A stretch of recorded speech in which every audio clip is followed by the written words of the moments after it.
Never joke, never joke, never joke.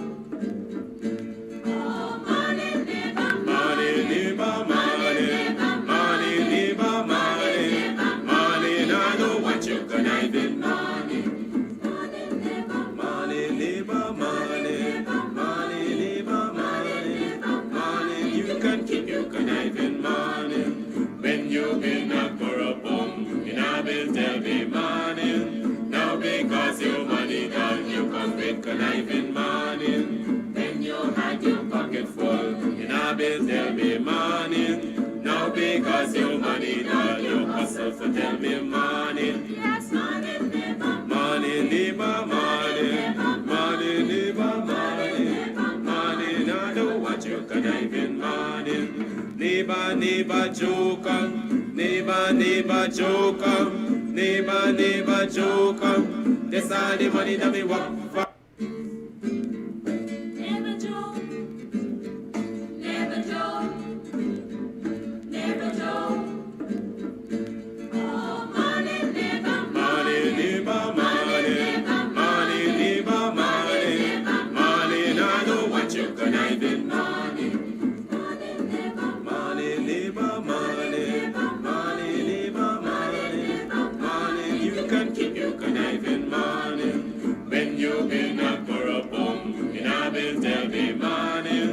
Now because your money done, you come with conniving money. When you had your pocket full, you know, will tell me money. Now because your money done, you hustle for tell me money. Yes, money, never money, never money, money, never money, money. Now know what you conniving money.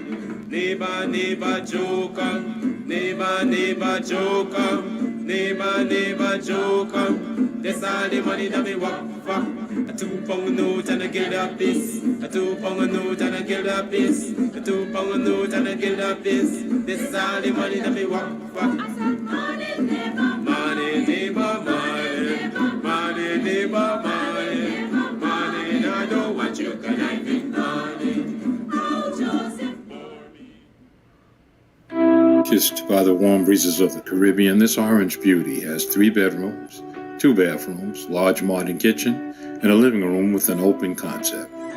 This lovely home is within walking distance to the sea, where you can take a dip in the salt waters and feel refreshed. Verone's Cheerful Country Manor, located at Tushin, West Coast Demerara.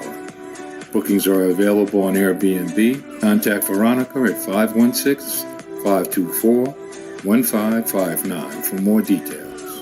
We hope to see you soon.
Never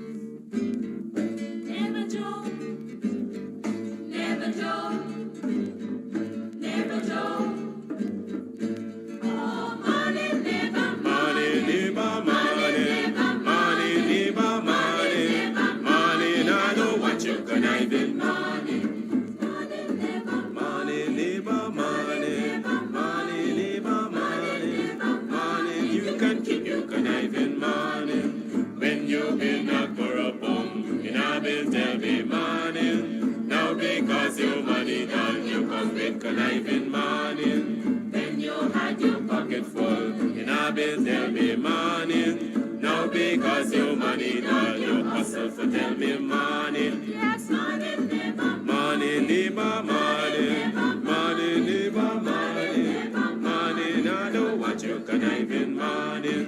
Neighbor, neighbor, joker, neighbor, neighbor, joker, neighbor, neighbor, joker. That's all the money that me walk for. A 2 pound note and a guilder piece. A 2 pound note and a guilder piece. A 2 pound note and a guilder piece. This is all the money that me walk for. I said money, neighbor, money, neighbor, money, money, neighbor, money, money. Now I know what you conniving money. Oh, Joseph. Kissed by the warm breezes of the Caribbean, this orange beauty has 3 bedrooms, 2 bathrooms, large modern kitchen, and a living room with an open concept. This lovely home is within walking distance to the sea, where you can take a dip in the salt waters and feel refreshed. Verone's cheerful country manor, located at Tushin, West Coast Demerara. Bookings are available on Airbnb. Contact Veronica at 516-524-1559 for more details. We hope to see you soon.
by the warm breezes of the Caribbean, this orange beauty has 3 bedrooms, 2 bathrooms, large modern kitchen, and a living room with an open concept. This lovely home is within walking distance to the sea, where you can take a dip in the salt waters and feel refreshed. Verone's cheerful country manor, located at Tushin, West Coast Demerara. Bookings are available on Airbnb. Contact Veronica at 516-524-1559 for more details. We hope to see you soon.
This is the morning after all. Are you been a stadium go watch cricket? This is the morning after all. I had a rollicking time at cricket in Carnival. It's the morning before the night when you're going to go back and all into tomorrow morning. It is the morning before the night when you are going to carnival your troubles away. But what happens tomorrow? What happens tomorrow? The drunk man say, you know, the problem with me is that I got to always drunk. Because I don't know what's wrong. Every time I sober, there's a set of problems I got to deal with. And when I drunk, I don't get all the problem. So it's best I stay drunk so me ain't got no problem to get with people. That is the behavior of some of y'all. Some of us, we stay drunk so we don't have to confront that which confronts us. That which is bitter. That which is bad. That which is frightening in our eyes. You know, some people, when they go to bed in the night, they cover up from head to toe. Some of them got a thing that is put over their face, over their eyes. Something like a bandana. They put it over their eyes. So they are in total darkness. And they say they're happy, they're comfortable there because they have done what? They have locked out their fears. How many are like that? How many of us are like that? We go to carnival and we bacchanal. Throw your troubles over your shoulder. Bend over and whine. And just as a what are doing? Listen, share the life. Nothing good wasn't going to come out of my mouth. Yes, share the life. Share the life, please and thank you. Y'all gotta share this life. I'm gonna play the drums till y'all don't share the life. Play the life, share the life, share the life, share the life.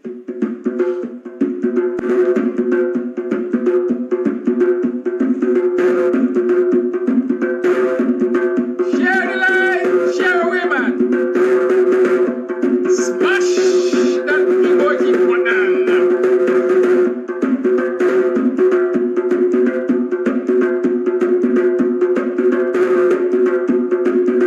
Share the life, share the life, share the life. Tag somebody.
by my integrity, said Claret. But sold it is to the PPP. Claret, where is your dignity? Go, Claret, go, Claret, go, Claret, go. Claret saying your rocking chair awaits. No more standing at the PPP gates. Go, Claret, go, Claret, go, Claret, go.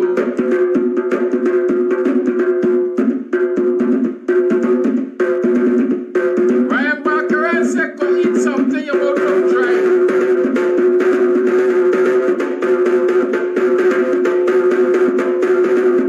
I never stop this one once, Ryan. Ryan, your family member wasn't telling me that when we were kissing a few hours ago. Don't offend them now. I ain't hungry belly. As a matter of fact, I was told I'm full of energy. You notice how energetic this morning? Somebody say I am in high spirits. Huh? It's so much energy I got. I don't kiss and tell, but you're forcing me to tell you things this morning. Share the life.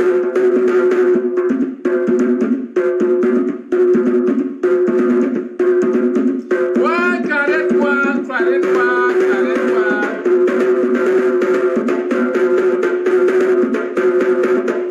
Claret saying, what will your legacy be? Claret saying, your name shall be written in infamy.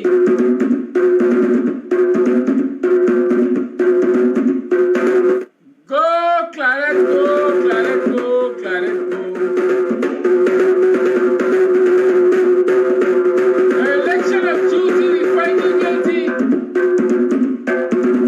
Go, Claret, go, Claret, go, Claret, go.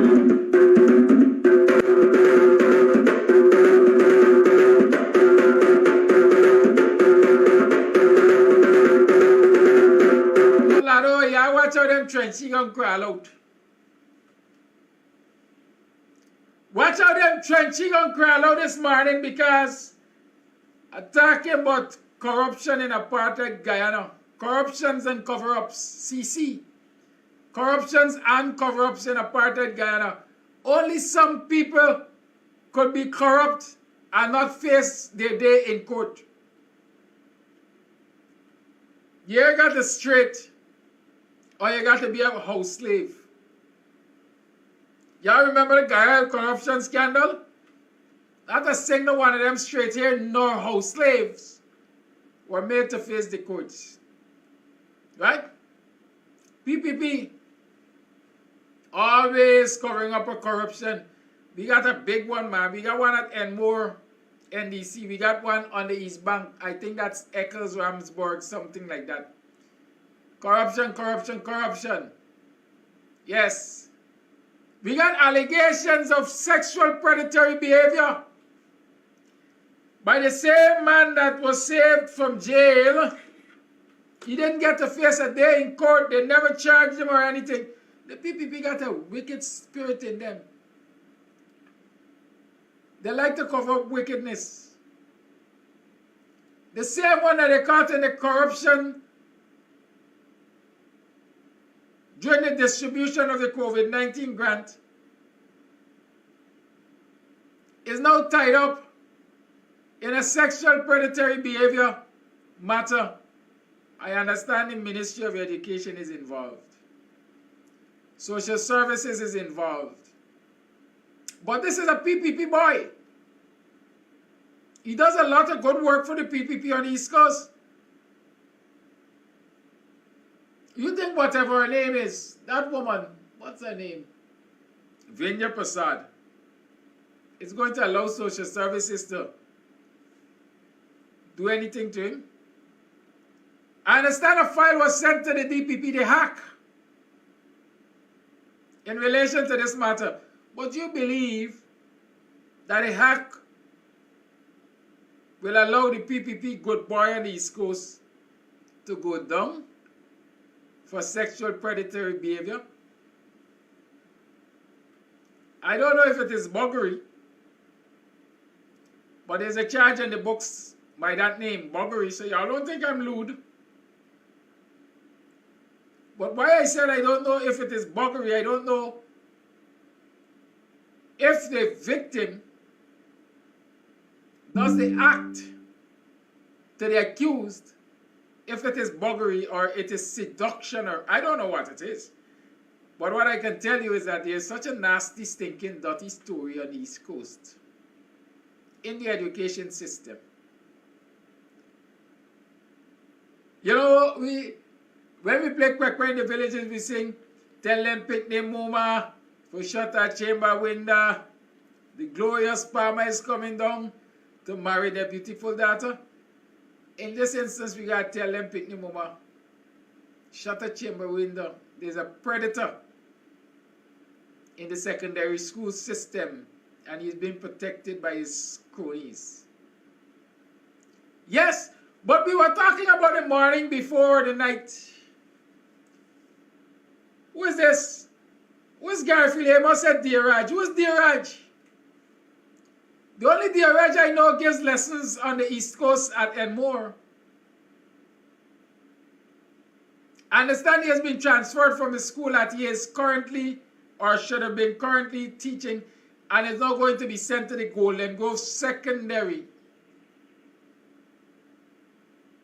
Is that the same Diraj you're talking about, Mr. Amos?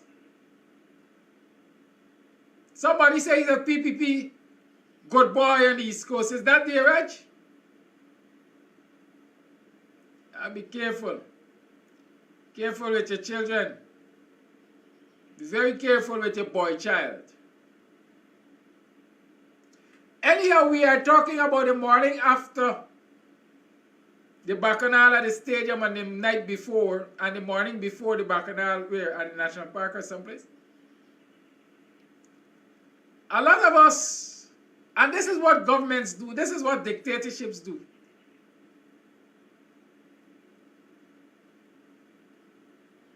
They give us circuses, Bacchanal and circuses, so that we can be distracted from the real issues which confront us.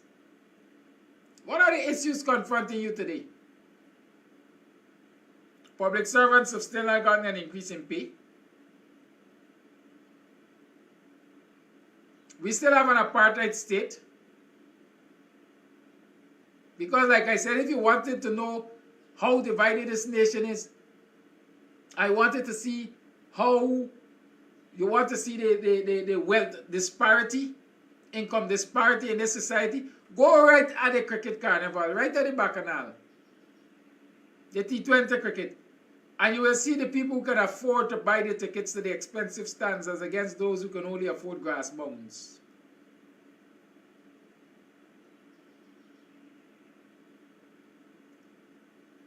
And if you want to see apartheid, I was told if you go to the, I am going right there because I want to show you it. But while I talk about it, if you go to the Ministry of Tourism page,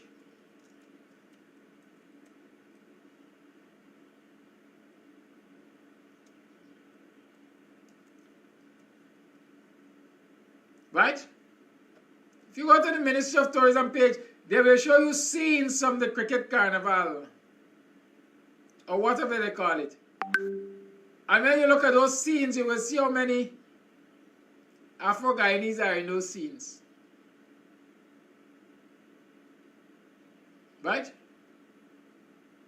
How many Afro-Guyanese are in that scene? Those scenes. Hundreds of scenes.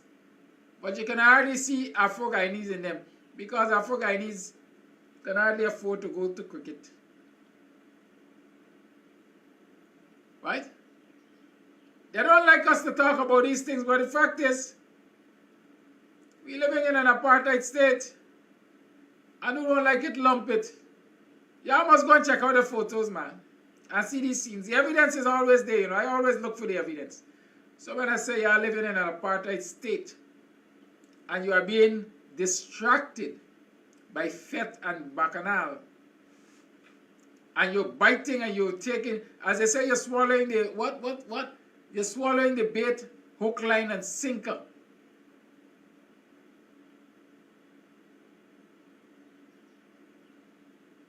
Free tickets and free liquor, and then black man good. Years ago, I was told that a certain PPP politician of African ancestry said, give them bacchanal and cook up. They're going to be all right. They say he's a beneficial owner of its and jams. So he had to, you know, they perhaps giving the opportunity to give Guyanese bacchanal and cook up. And they're going to be all right. But while some of us are believing that we're living the good life because we can get a free ticket to go to every bacchanal that the PPP organizes, to distract us from our troubles, there's still those of us who are woke enough to recognize that this thing can't be long-lasting. I asked you yesterday, how well do you feel living in a neighborhood where you tell yourself that you're better off than the others, but when you look around, all you're seeing is squalor?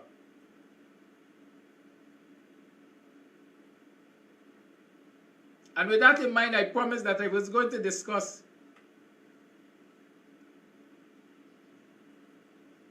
those two interactions I had on Pontrench Dam a couple Sundays ago. While I'm at it, I need some people to walk with me Sunday afternoon. Hit me up if you have the time. Let's go spend 2 hours in one of these Georgetown communities. Talk with the people, share some flyers and so on. Hit me up. I need a team to walk with. Y'all ain't gotta be WPA. I'm the face of WPA, but y'all ain't gotta be WPA. We gotta do political work, activism. We're gonna do work to make our people aware of what they're confronted with, what they're dealing with. Come, let's go. You couldn't be a trenchy, so you could go and tell the others what we're talking about. Well, alright. Yeah, let's do implants. They plant a lot of us looking like us among us to report to them what's happening. Anyways, so let's talk. About let me, as long as I see you, girl, come to me and walk Sunday afternoon. Hit me in the inbox and say, yes, I will come with you. Wherever you go, I will follow. Oh, alright. Yes. So I had that conversation with 2 sets of people, basically.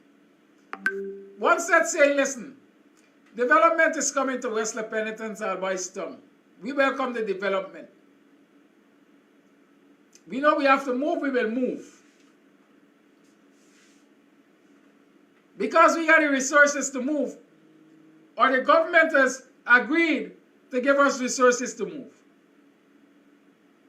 And we are glad that this development is happening and people can move, because people who are lazy-minded and have negative qualities about them will be forced to move out of the area. Where are they going? We are forcing them out of the area, but where are they going? Where would you like them to go when they're forced out of the area? There's no kit and kin there. There's no community there. There's no brotherly and sisterly love there. There's no you watch my back, I watch yours there. This is yeah, you, yeah, me. Dog eat dog. Crab in a barrel. I can get by, so I don't care trick crap about you. So, them would up on the reserve, let me throw them out. With no concern about where they have to go. Or how they will get by. I got news to y'all. That mindset will come right back to haunt you. It will come right back to haunt you. Because when you disrupt my source of livelihood by breaking down my shop, destroy my legal hustle, my legal hustle, because you want development and you got resources for development, and I eking out a living out of the environment I'm in, because I wasn't given a gold spoon in my mouth when I was born. I didn't born with gold and silver spoon in my mouth. I grew up, I was born into a struggling family, and the cycle of poverty has been perpetuated by the wickedness of government. Because I have not been given a fair chance to be educated, the social services, the social system didn't cater for me because I was born into poverty. The schools in my community are not the best equipped. They don't have the best teachers. They don't have the best trained teachers. A lot of these teachers who operate in my community are not specialists so that they can recognize my learning difficulties and my challenges and work diligently with me to overcome them, and so I can rise above the problems into which I was born. No, I didn't get an opportunity.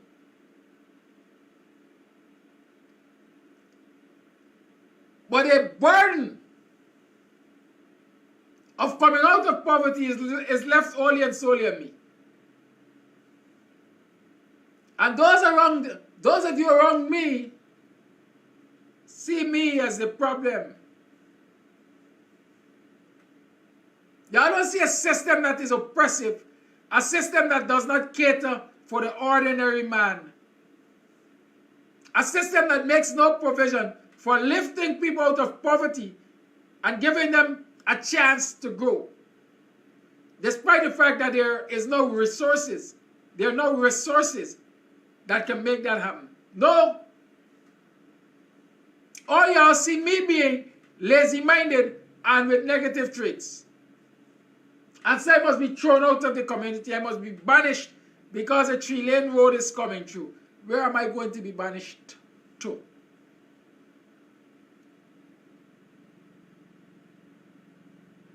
What will I do when I get banished? When I send again for your news break, I will be a thorn in your flesh. Because I have to survive in that community. It's that community that I know. And I will have to survive in that community. And you won't get rest at night. You won't be able to rest at night. You ain't gonna get peace. Because since you got the resources to development and I ain't got nothing, and my little hustle should be destroyed and nobody caters to me, I'm going to hustle out for you. I will hustle out for you. But if you stand as a community and you say, listen, these people have been here for 40 plus years and they're not getting a wrong deal or another wrong deal in their lives because the system has not catered for them. It didn't cater for them now. It's not catering for them now. And we believe that in all fairness and in the name of humanity, something needs to be done to address this situation to give these people a break. You'll be saving yourself a lot of trouble. There was a young man who spoke to me on camera when I went into that area and we did that live. I don't know if you all heard him, but you know what he said? This ain't going down, so. If they can't cater to our needs, when we lose, they lose. And right now they're parking their vehicles still by Saffron Street and still by Cemetery Road. But I want to bring them close. Did you hear that? In short, there's a mentality like mine out there. If I can't eat, you can't eat. If I can't eat, you can't eat.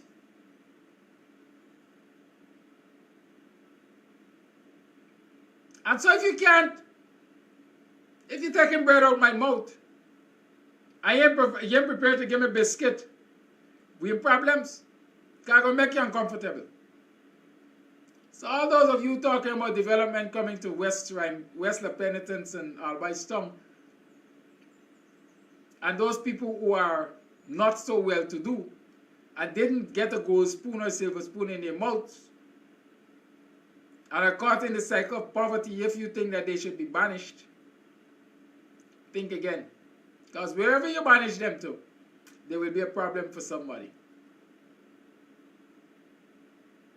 Why don't we band ourselves together as a society and demand that our resources, as in the oil money, be used to help those people out of poverty and provide a light for them? When Clive Thomas of the WPA suggested, while the Granger administration was in office, every Guyanese should at least be considered for $5,000 US, $1 million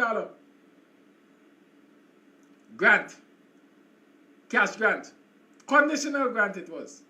I will explain why it was conditional. Give every Guyanese $1 million. Every Guyanese household, as a matter of fact, was a suggestion. Every Guyanese household, give them $1 million from this oil money as a means of poverty alleviation.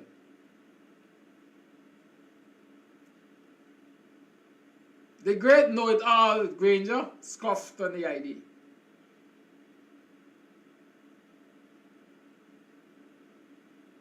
The third-term demon said his party will consider it. But while Clive Thomas said give it to every household, it is evident it will be, perhaps it can be considered evident that the PPP is giving but not to every household. The PPP will not say that they're giving this $1 million cash grant because it came from WPA, the idea. They will not acknowledge the source of the idea. But there are those of us who believe that they're doing it clandestinely. But let me show you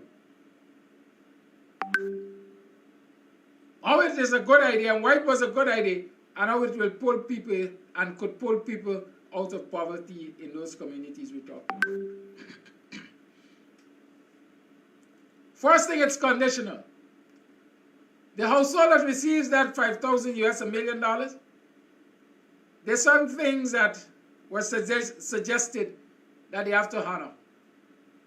Their children have to go to school regularly, consistently.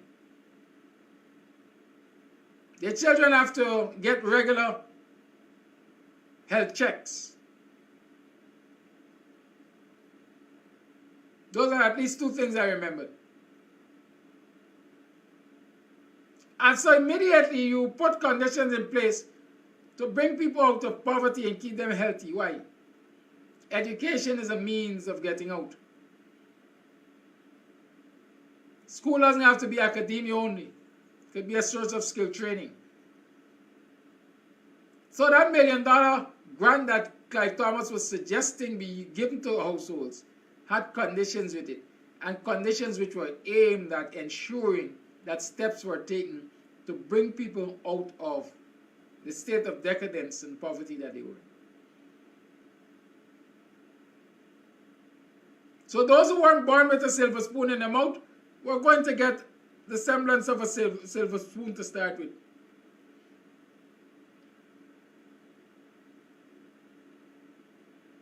But no, it wasn't accepted by Granger. It's not being implemented fairly by the PPP, and Guyanese don't see the wisdom in it. Because nobody is taking to the streets. I like to talk about taking to the streets. I think the streets are the equalizer. The streets allow for citizens and government to be on equal par. Because when citizens really take to the streets, government have to bow and get to sit down and negotiation with them.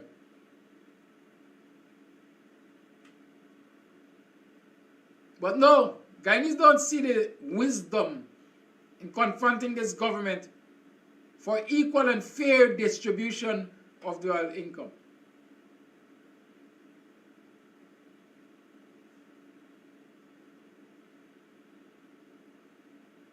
They don't see that.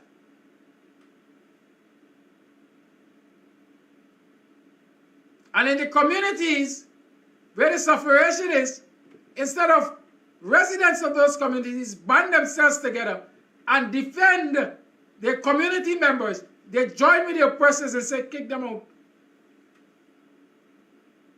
Kick them out. They're good for nothing. But I want to tell you something.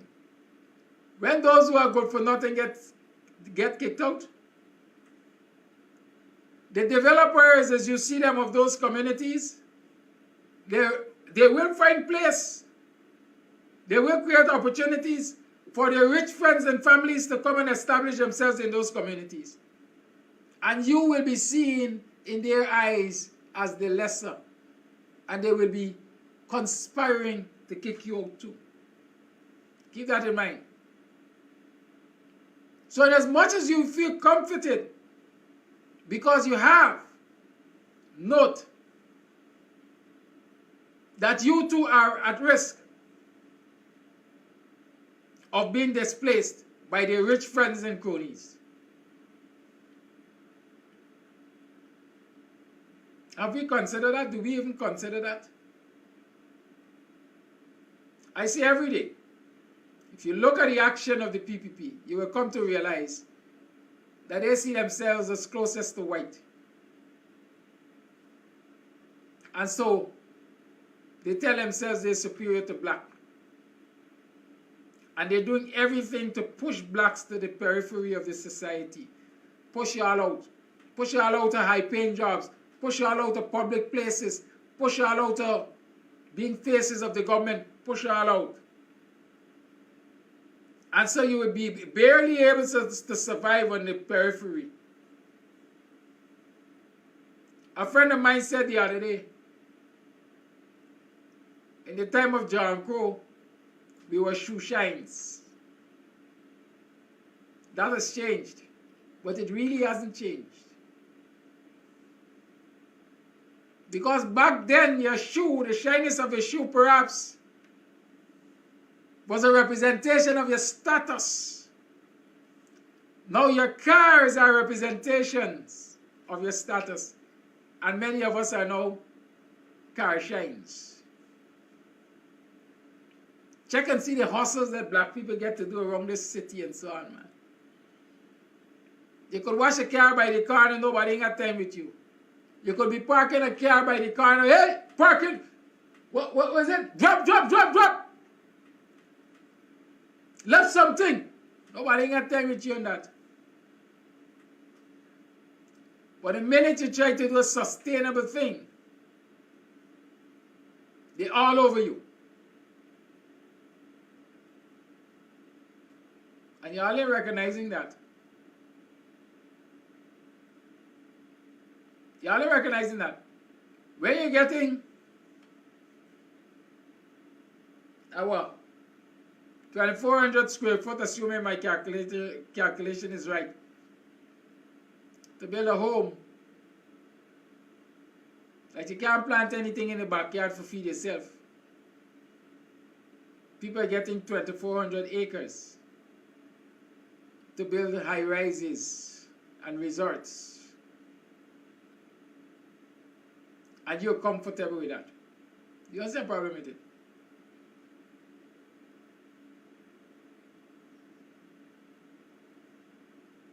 And so when I call certain representatives of the government who are of black ancestry, African ancestry, jackasses, people get offended. But what else can I call them? If they sit there around the table and watch a national turkey being, not Turkey, the national turkey being carved up, and they're only getting the skin or the bones from that turkey for their people. What do you call them? If not jackasses. You walk around and talk of how Afrocentric they are, and they represent Afro-Guyanese in the government. And they chose to be in the government to represent their people. But when you look at their people, they're worse off, and they're not getting any better. What do you call them?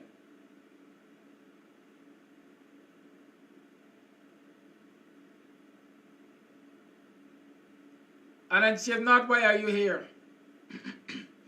Why are you here, Alan Shivnat? I'm preaching racist and racist rants, always claiming to be victimized.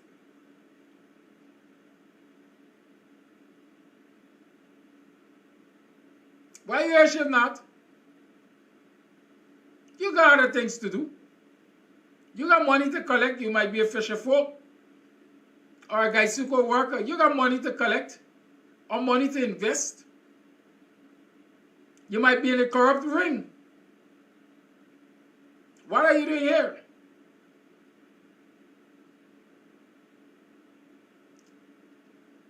The fact that I can preach race and victimization by race says that it exists in this country. Parag says that there is no proof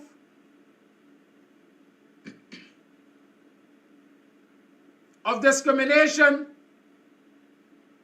in the distribution of lands, but she couldn't provide any evidence to debunk what we are saying. And she is in government. One would believe that as a minister of government, you have access to all the data. It's your government. And so if you have to defend your government against these claims of racism, then you have data to prove that your government is not discriminating. Let them show us how many house lots they distributed. They say they've distributed thousands of house lots in the last few years. Let them show us who those house lots went to.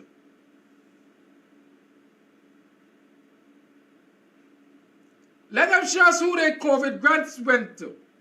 Let them show us who the fishing grants went to. Let us show us where the cost of living reliefs were paid to. And you, Shivnat, come and tell me that is not apartheid.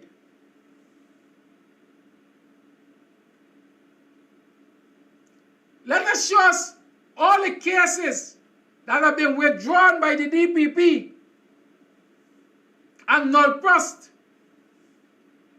All the accused, let them show us that. And tell us it's not an apartheid state, because 90%, 99%, 99.9% of those cases that have been taken over by the DPP and null-prost are of Indian ancestry. And you tell me they ain't apartheid.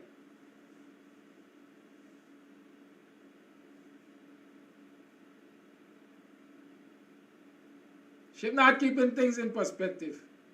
What kind of perspective? Huh? You come here as a gatekeeper for the PPP? The practitioners of apartheid? Bring the evidence, bring the data to debunk what I'm saying.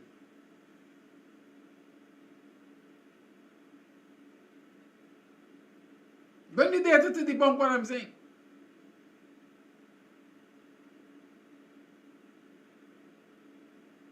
Let them show you how many persons have been employed by this government in the last 2 years. Let them give you the analysis by ethnicity and tell me it is not apartheid. Likewise, let them show you how many they dismissed and show me if it's not apartheid.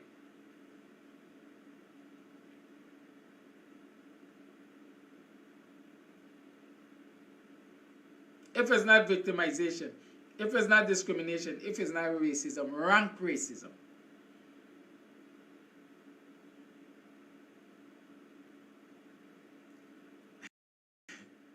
And this is not practiced only by those in government.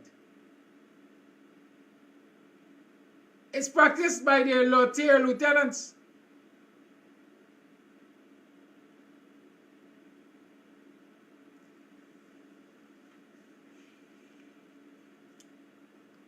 A Guyanese of African ancestry recognized that there were no vendors in front of Annandale Secondary School or in the vicinity of Annandale Secondary School to provide refreshments and so on to the children. That individual got a mobile and set it up nearby to the school. This is since school was reopened, since September, since January time I'm talking about.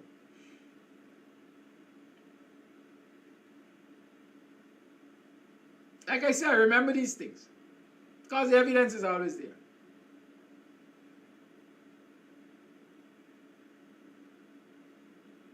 And started operating out there.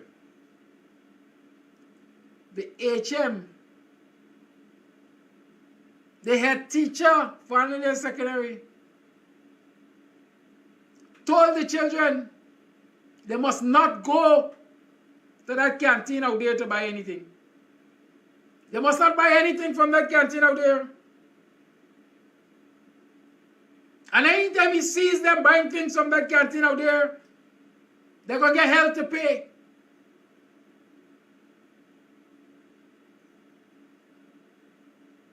And in a matter of days, an Indian woman was brought and placed in the school compound, under the school building, to sell.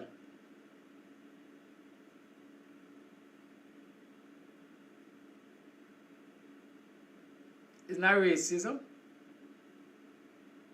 Isn't that apartheid? Even as we speak, there are many schools in African Guyanese communities that have no vending permitted because prayer, since the days of COVID, say there must be no vending in schools.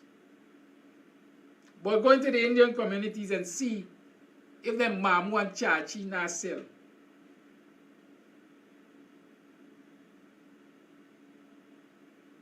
Because there's been no public lifting of the ban.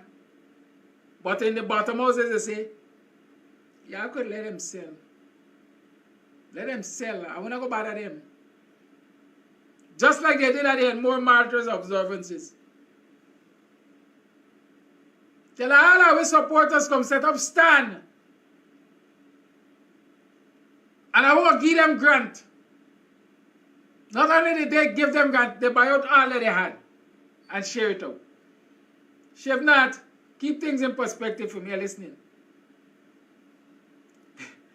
Whoever claims discrimination should be the one to provide proof. Thank you, I am providing it. Whoever tries to debunk the claims of discrimination should be the ones to provide proof. Tell Dottie Parag.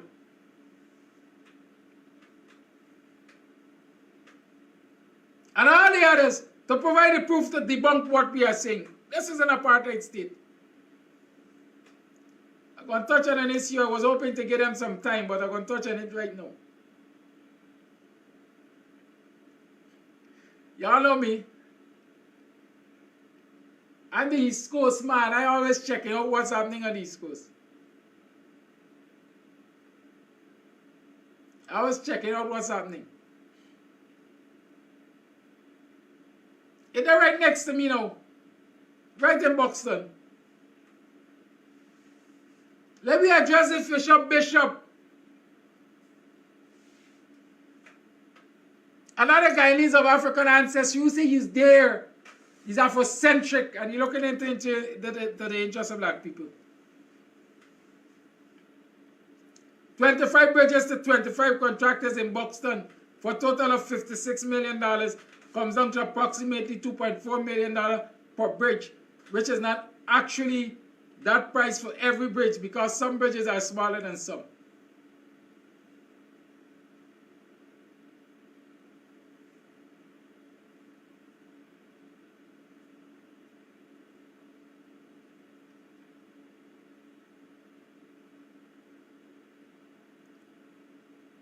Can you imagine? In this day and age, first and foremost, building timber bridges in communities, especially building timber bridges where there's constant use of heavy equipment, constant passage of heavy duty vehicles, constant use. Main thoroughfares. Can you imagine building timber bridges as main thoroughfares? It's happening in Buxton. Right? It's happening in Buxton. Go to Gurup. Gurup where the power plant is, on the highway, on the railway line. I see that powerful concrete bridge which leads into Gurup. You're telling me they ain't got apartheid? The evidences are right there. You ain't got to search far. Whatever going on in Buxton, we will give you 25 bridges. We will determine the specifications of those bridges. In most instances, we're going to design them according to what existed there since the 1960s or 1980s or even 1990s. We're going to use those same old designs and give you back timber bridges. But guess what? We will not consult with your representatives at the Neighborhood Democratic Council. Never mind, we are in control of the NDC. In case I'm speaking in parables, let me explain to you. The PPP controls the Buxton Falls NDC because they won the majority seats in the last local government election. When they were giving out sanitation grants, they gave them the grants and told them spend it in enterprise. Spend it in falls. Right? So pressure bus pipe. Buxton people identifying apartheid in the state because they're discriminating. They ain't doing nothing for Buxton. We're going to give you 25 bridges. But we're not going to sit with anybody at the NDC. Not the overseer, not the assistant overseer, not the chairperson, not the councillors. To discuss our approach to these 25 bridges in Buxton. And so when there is no consultation, it's dictatorship. But when you go across the island there, you ask them what they want. What can we do for you? How y'all want these drains? We're going to do concrete drains to you.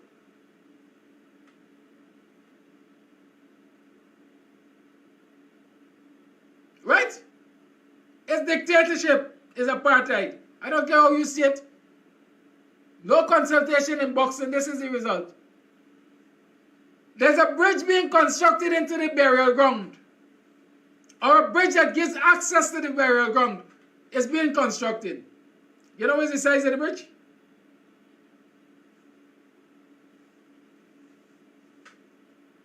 Anybody give me the right size? Or, yeah, this is a question. I ain't going to answer it just yet. I want y'all to tell me, what is the suggested size? What size would you suggest a bridge be constructed at if it is given access to burial ground? Y'all answer that for me. Answer it in the next 2 minutes, man. Shiv not. I want you to answer it in particular. Give me a suggested size. What size would you recommend for a bridge that is giving access to burial ground in your community, Shivnat? Talk to me. And any other chance she could answer the question too. So, we ain't gonna say black people crying foul.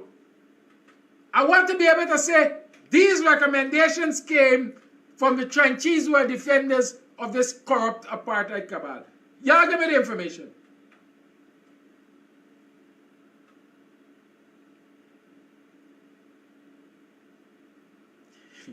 There's a man here ask me, where is Mr. You Understand? I don't know who is Mr. You Understand. Beasts don't think. Because they're all that. Birds of a feather flock together, they're all beasts. All they're concerned with is how much soup they could get off the table, off the backs of the people. I'm waiting. And then gone out. You were so into the class just to be gone out. I see a lot of clumping here earlier. I don't remember the name, so I really don't think. I want to give me the recommended size to the bridge. Y'all give me the recommended size.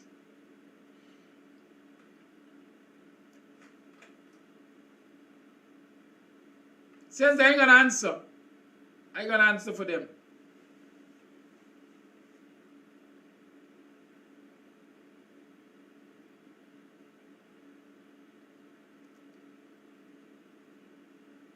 A casket. I understand the standard sizes standard size of a casket is 2.5 feet wide, 30 inches wide, about that. If you got anybody who got these measurements, y'all could share them with me. But I understand a casket has about 30 inches wide. That's 2.5 feet. It has to be carried by 6 pallbearers, at least. 6 pallbearers, at least.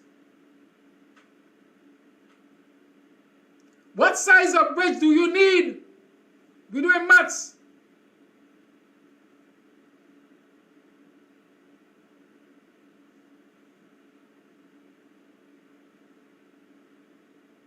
We're doing maths. What size of bridge would you need to accommodate a 2.5 foot casket plus 6 pallbearers, 3 on each side? What size of bridge do you recommend? Y'all talk to me.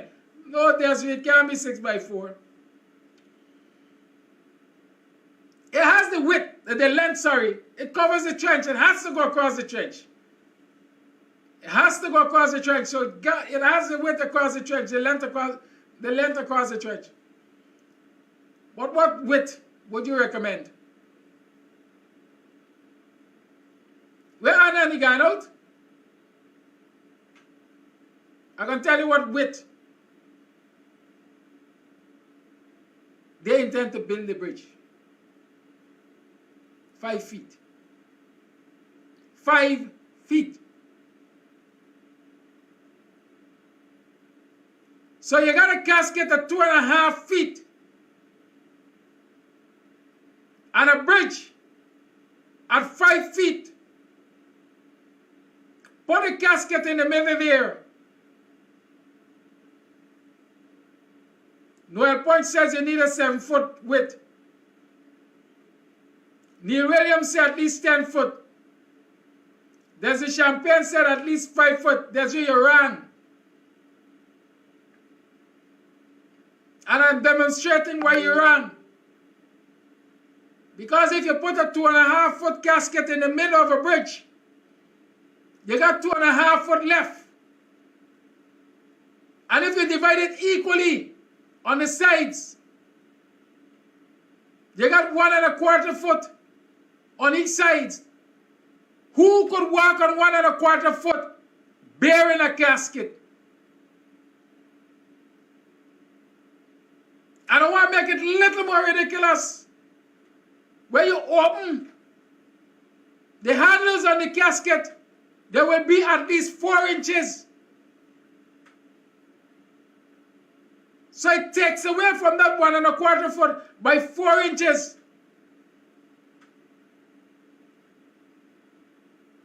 So you got 11 inches left.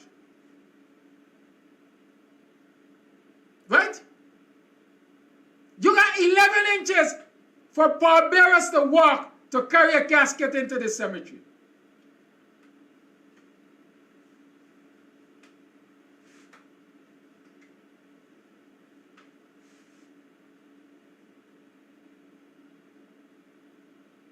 And if it's not jackassery, if it's not idiocy,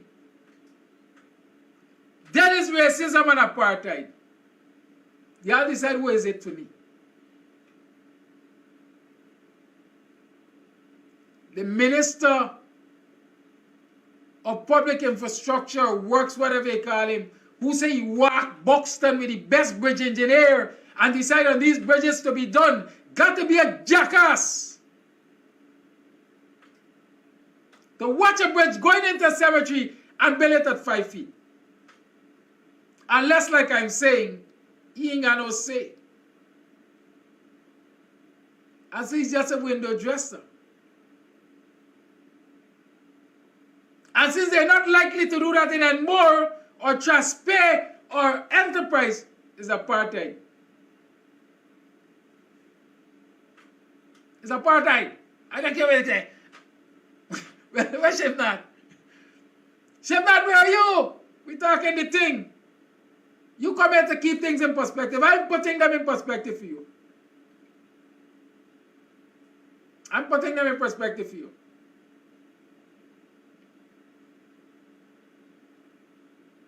My friend calls it low-cost politics. That is what it is.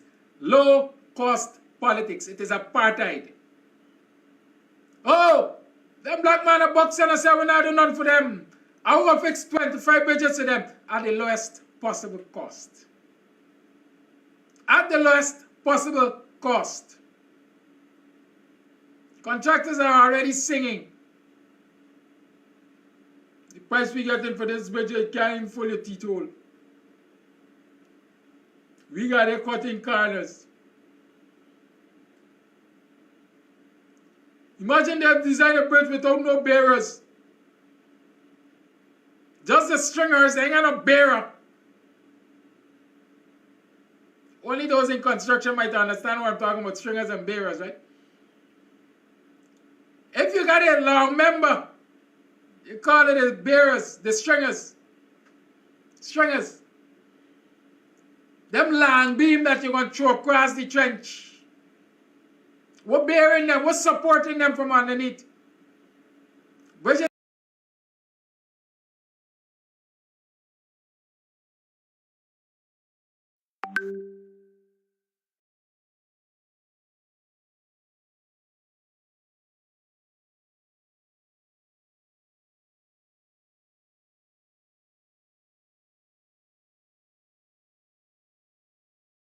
design 20 foot, 22 feet through. That's the length of the bridge. And they ain't got no bearers to support the structure. You're going to end up with some nice bunks. And constant bunks, the bridge gonna broke with something on it. But the Bishop came with his best bridge engineer and walked Buxton. And he's going to send his best bridge. He's going to send his best bridge engineer to supervise the construction of these bridges, these mediocre, low-cost bridges, because they're involved in low-cost politics. Apartheid. Call it what you like. 56 million for 25 contractors in Buxton. $156 million for one Indian contractor. One Indian contractor. In some other community. Apartheid. You have friendship not for me. I want to talk to him.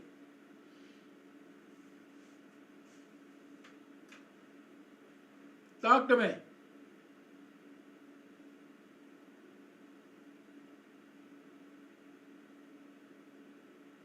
What the contractors should involve. Listen, in all of this, Barbara Barrington, let me tell you something. In all of this, I'm blaming no contractor for nothing.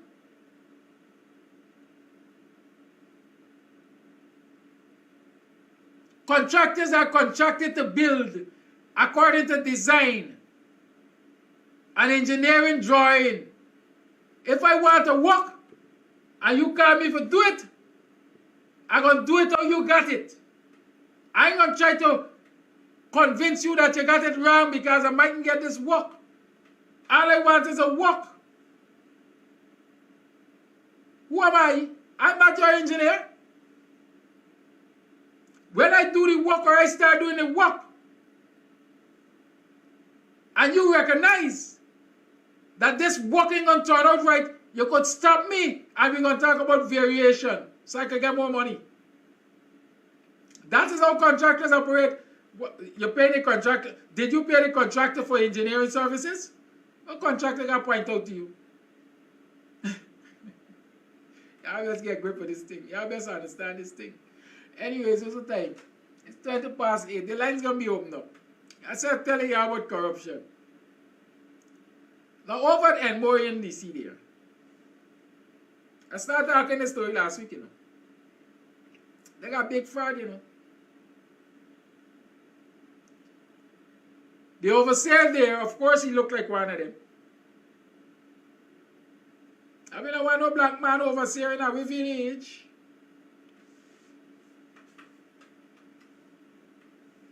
Right? I mean, I want no black man in our big village.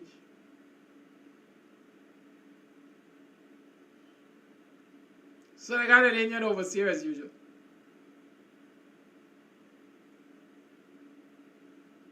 You know what? Taxpayers been paying money, and the money wasn't being what they call it, deposited. The money was being misappropriated. Is that corruption or watching that?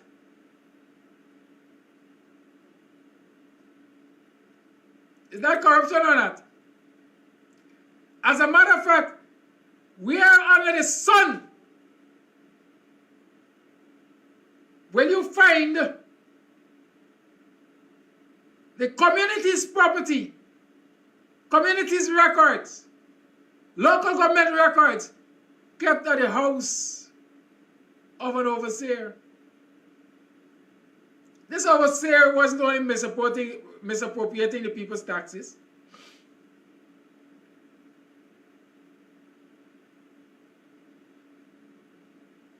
You hear me? Man was hiding the books from the authorities. The man had the rates and tax collection book at his house. So nobody could audit it. Millions of dollars turned up short. The Region 4 authorities have been involved. Local government authorities have been involved. You know what they did? They said we're going to give some time to make this right.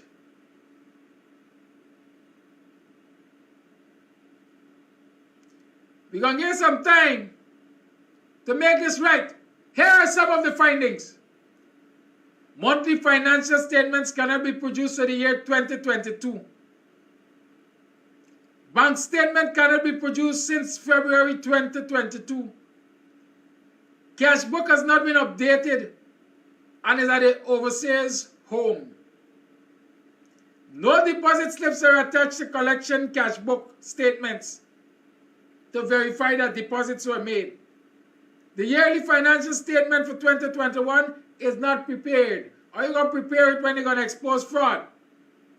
Monthly payment vouchers are not in order. NIS staff are not paid for the year 2022. Here are all the things that happen. Those are some of the findings. And here what they decide to do. The overseer was told to bring back the book immediately. The overseer was told to go and get bank statements from the bank. The overseer was told to produce the deposit slips for verification.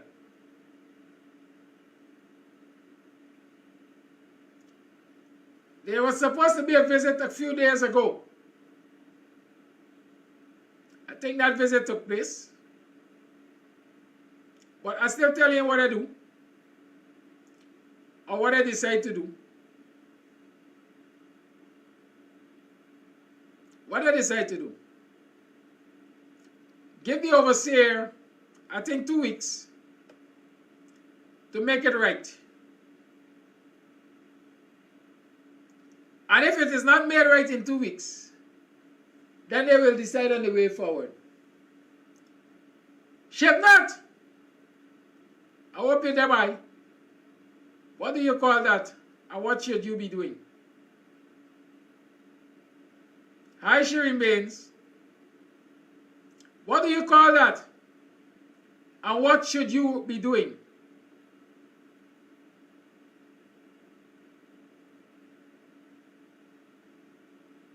Y'all ain't answering? I call it as corruption. I call it as fraud. I call it misbehavior in public office. They charge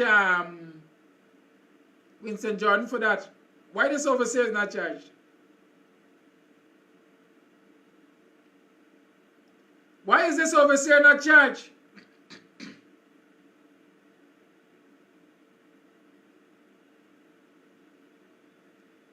Once he makes it right in about 2 weeks, we might simply send him home. Or maybe he could keep his job and promise to be of good behavior. The lines are home 6225933 is the number to call.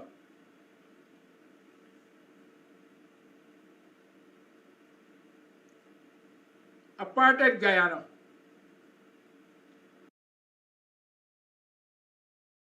Morning, neighbor, morning. Morning, neighbor, morning. They don't want me conniving, morning. Kissed by the warm breezes of the Caribbean, this orange beauty has 3 bedrooms, 2 bathrooms, large modern kitchen, and a living room with an open concept. This lovely home is within walking distance to the sea, where you can take a dip in the salt waters and feel refreshed.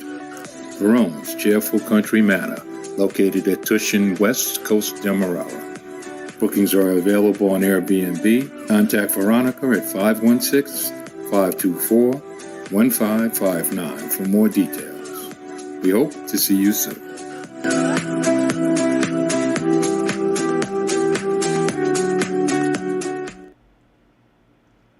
I hope to see y'all soon too. Morning, y'all. Morning, morning, morning. Welcome to another program, BUXTONIAN Morning Time. How many of you are awake after that big concert y'all went to last night? Hi.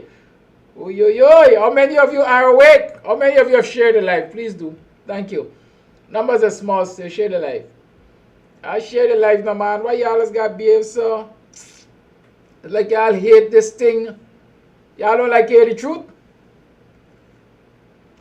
I see some people been sharing some wisdom. You know, I always say I'm not the custodian of all wisdom. Somebody said the bridge should be at least 12 feet. Because if the pallbearers need to change. I want to tell you something. I measured a bridge yesterday. Hey, I gotta be the shadow minister of public communication and public works and everything else in this country. I represent the coalition 31 seats or wherever they get in parliament. Right? This is a one-man army. This is a one-man opposition political party they're writing. Wait, I don't know. I'm not a custodian of all wisdom. But wait, am I the only person who tries to think outside of the box? When I think outside of the box, I box in a lot of people. One of what we call the big bridges in Buxton, the big bridges, I took the liberty of measuring one of them yesterday. That bridge is about 12 feet wide. As a matter of fact, I think it's about 11. Excuse me, I have to get my phone. It's away from me and it will disturb us.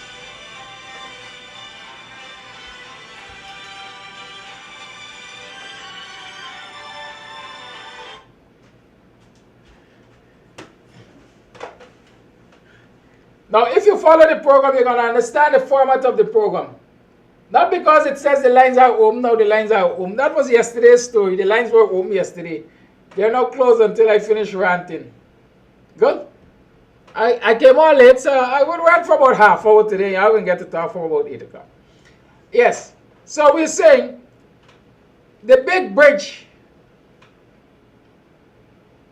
The big bridges in the village, at least what I measured is about 12 feet. Let me give it 12 feet for giving them the benefit of the doubt. And so here it is, this viewer is saying, the burial ground bridge should be at least 12 feet. Because if the pallbearers want to exchange. You know, I didn't consider that. Ever so often you see people bearing pall and they have to exchange because uncle put in some serious weight on one of them that he didn't like.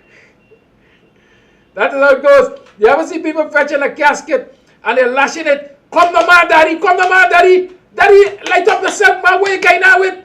And so on. And then daddy giving them some serious weight because the child that fetching daddy, that daddy believe that daddy believed he had, daddy got the grave.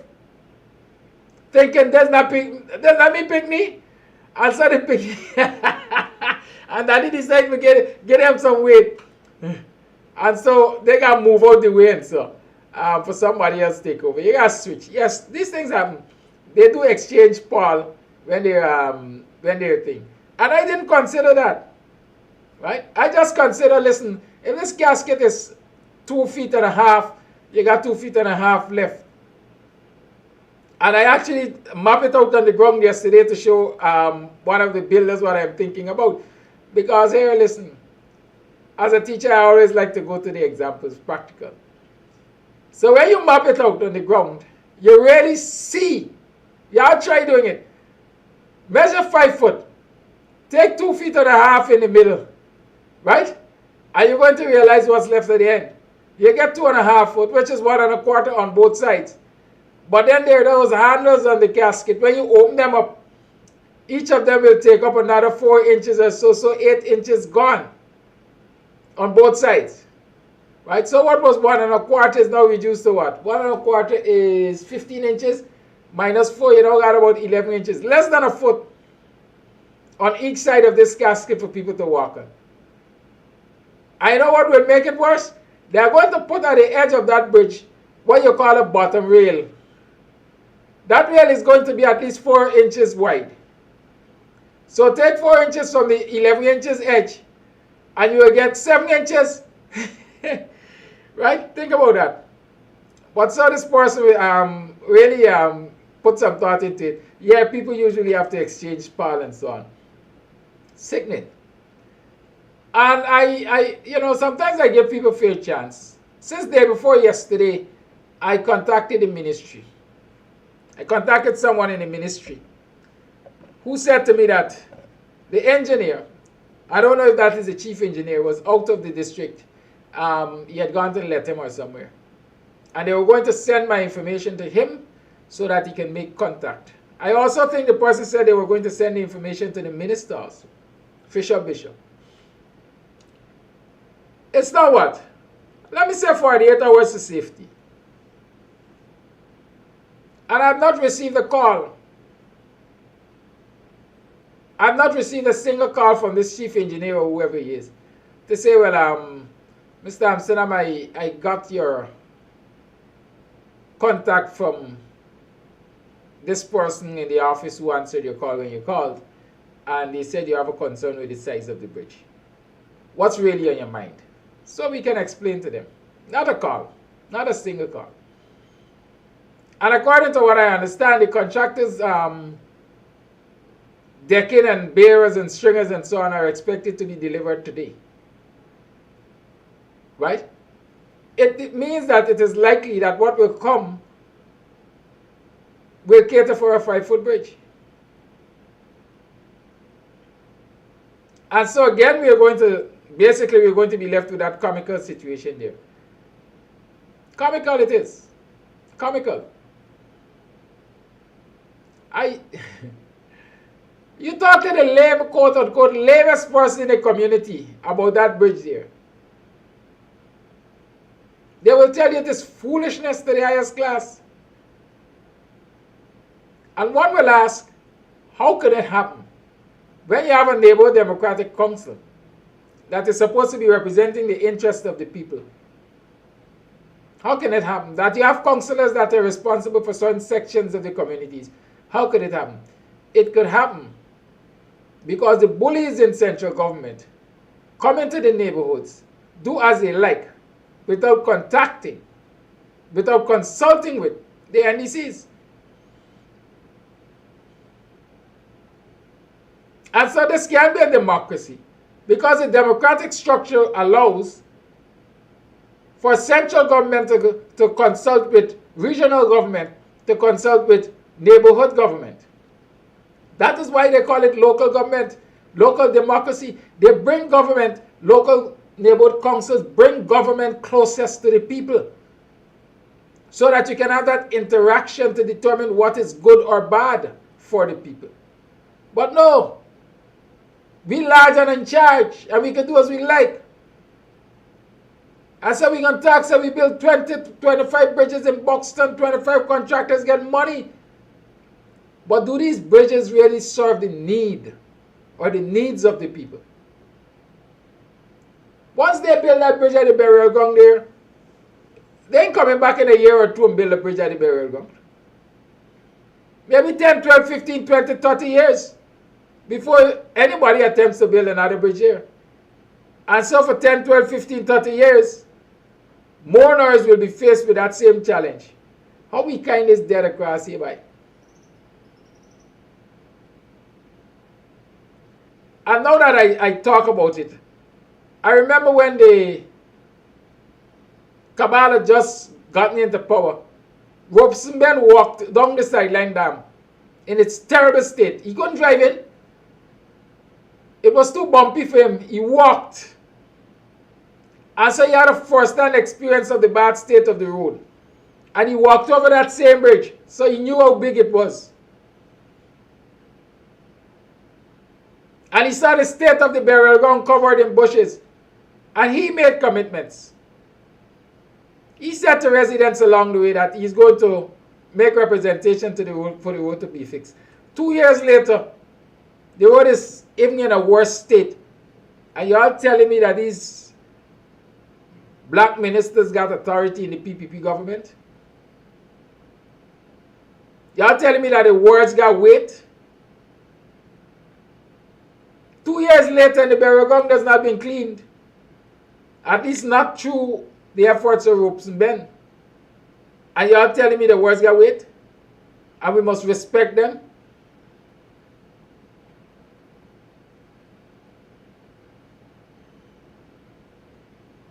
But these things can only happen and will continue to happen for very many reasons. And I'll share them with you. Right? I'll share them with you. People in communities are no longer, or it would appear, people in communities are no longer concerned about their communities and the growth and development of their communities. There's no longer community pride. Buxton was once the premier village. And those of you who understand what that meant, it means Buxton was first after the city. Premier. Right? Buxton was first after the city. Buxton was on the way to becoming a town.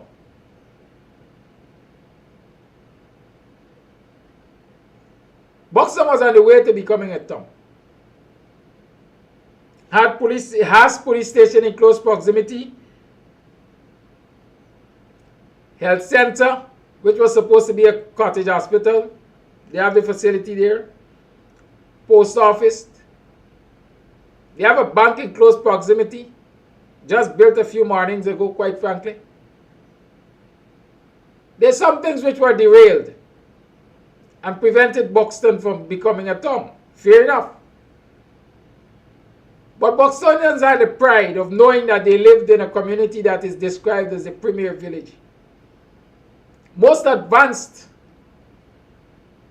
tradesmen, academia, everything we provided for this country. We had that sense of pride, community pride.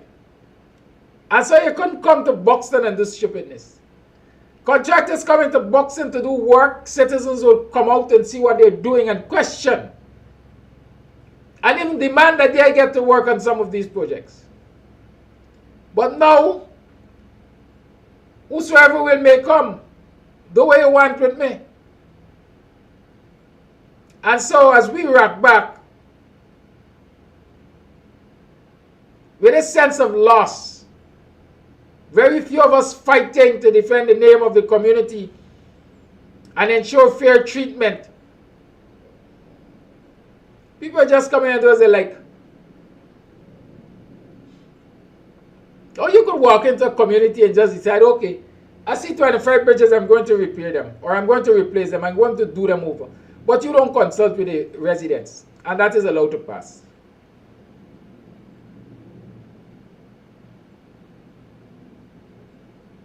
Where are the people to stand up and say, unless this bridge is going to be built the way we want it built, it can't build?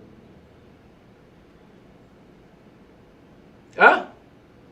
Unless this bridge is going to serve the real purpose for which it is being built, it can't build. Where are those people? And not only in the BUXTONIAN community, but across the country. Where are the people to stand up and say, if this road can be fixed, nobody will get to use it. We're going to barricade it with our bodies and other things. That's how you get change. That's how you get change. But nobody wants to change anything. Everybody just wants to talk. Pay lip service to what is happening. How many years the DPP has been misbehaving? Because that's what I see it, misbehavior. I often talk about, look at the cases that are being collected by the DPP and Nolprost. 99.99% of those cases involve Guyanese of Indian ancestry. Friends and cronies of the PPP cabal. And that must say that something is wrong in the office of the DPP. But citizens haven't found themselves in front of the DPP or in front of the office of the president demanding that the DPP be fired, be removed. The Judicial Service Commission is supposed to take complaints when these things happen. Is there even a Judicial Service Commission? Can complaints be taken there? As a matter of fact, I spoke to a senior lawyer, a senior counsel some time ago, and I asked the question, why aren't complaints taken against the DPP to the Judicial Service Commission or wherever? And then you hear about this whole camaraderie. No lawyer wants to bail the cat because the Bar Association is likely to look upon them differently. Friends and cronies, and I keep saying that is why nothing is changing in this country politically and otherwise. Because the politicians want to be good friends with their political opponents. And the legal fraternity wants to remain fraternal. And nobody is standing up for what is right. Everybody is about friends and families and favorites. While the ordinary citizen is sucking salt. There's a lewd joke about what politics is. The little boy went home and he asked his father what is politics. Father told him, I am the government. Your mother is the union. The maid is the working class. And you are the citizens.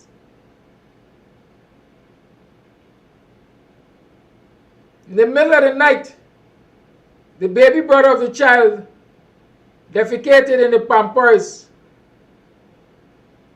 The child woke up and realized it. Mother is asleep. Can't find the father. Can't find the maid. His baby brother is wallowing in shit. And he decided to search. And when he turned up in the maid quarters, the father is in there having a good time with her. He went to school the next day and he told the teacher, Teacher, I understand what is politics. Teacher asked for an explanation. Y'all know the rest. The government is having a good time with the working class. The unions are asleep and the citizens are in shit. That is the most practical explanation of politics. And that is what we're experiencing in this country. Nobody is doing anything to change it. So this DPP can do as she likes. Decides who gets charged and charged for what. Even if you file a private criminal charge, she has the authority. She can take it over and throw it out. And you think that is indecent? What is indecent is the blatant disregard for even decency. That is hackers. Now we learned a day or two ago that the police prosecutor, Mandela Moore or Mandel Moore or whatever they call him, was held on the bench for contempt of court by a sitting magistrate in the DION BASCOM cyberbullying case. And he was held in contempt because, according to my understanding, he was instructed by the magistrate to produce certain documents, digital or otherwise, to the courts. Documents which are readily and easily available. But maybe documents that will not prove his case. Documents that might discredit his case. And so he has been making all kinds of excuses and not obeying the order of the magistrate. And so the magistrate, I would say out of frustration or out of recognizing that there is disrespect and she would not have her court disrespected like that, ordered him held in contempt. Yesterday, they were supposed to return to court with him producing those documents. Instead of that, what happened? The hack wrote to the Chancellor of the Judiciary, who appoints magistrates according to my understanding, to cases and so on. Writes to the Chancellor and requested that that magistrate be replaced in the trial. And everybody is whispering that the hack is taking political instruction, and the hack is biased, and the hack is interfering in these cases and so on. But nobody is turning up in front of the offices of the hack and the president and all of them and say the hack must go. Nobody is turning up in front of the courts and protesting and say that Lady Justice is no longer blind. Lady Justice is racist in an apartheid Guyana. Nobody is doing that. And we expect change to come. How will we get this change? The very Bar Association, you don't hear them criticizing the hack. Despite the fact that many of their members are being affected by these wicked and politically destructive instructions and actions of the hack.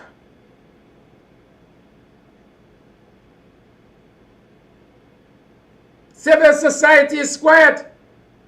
The so-called guardians of democracy are asleep.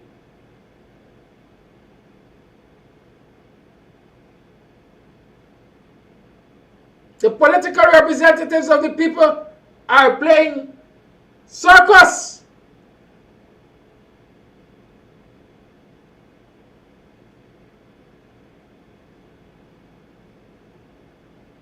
Whether they call you think they're playing musical chairs or what, they're playing something with the minds of the people, because nothing is happening that will change the situation.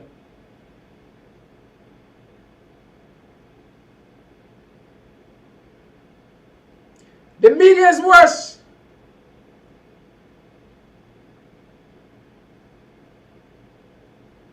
Every media worker, the majority of media worker, basically are concerned about getting paid. Why this man owns a media house and we say he must do what he can do? Where is the integrity? Where's the credibility? Media doesn't report on certain things objectively, or they don't investigate.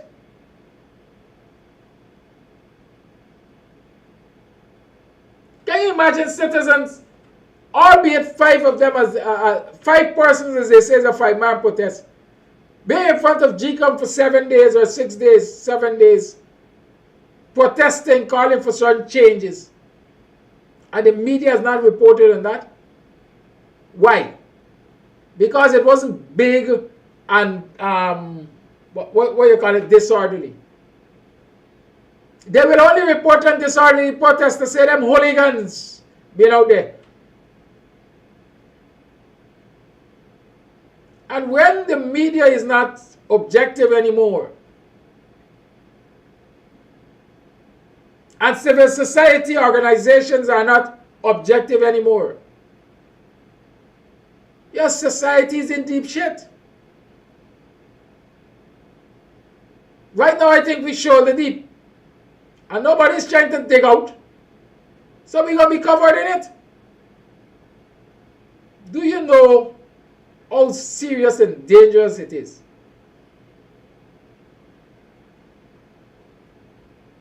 When the judiciary of your country is politically controlled, justice is for sale. Justice is already for sale in this country. What are we waiting for?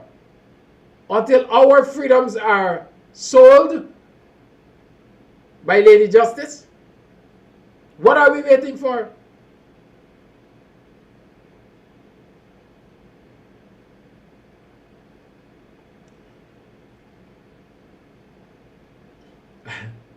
I mean, our clients say you can't tell people when to do, what to do, how to do. But I don't think it is the role of us to tell people what to do, when to do, how to do. I think the role is to bring the information to the people, let the people understand it clearly, and make a determination. But hey, this got to be the most comatose society. Because with all of the ills that are being perpetrated in this society, I don't see anybody doing anything to effect rapid change. The politicians are doing just enough to make it appear as though they're doing something while waiting for 2025. I don't see it any other way. They are biding their time and playing it safe so that they can stay in the race. They can stay on the good side of the leader. They can stay on the good side of the leader of the party. They can stay on the good side of the general secretary of the party. They can stay on the good side of the leader of the list. So when 2025 comes, they will be present.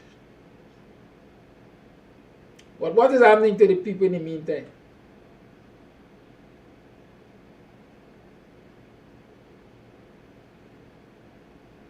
What is happening to the people in the meantime? Families are without justice. Or in Boston, Quindon Bacchus, DION BASCOM, the guy that was, well, there were several of them shot up in that car. People's families are without justice. Those who are dismissed are without justice. Those who are being victimized on the jobs are without justice.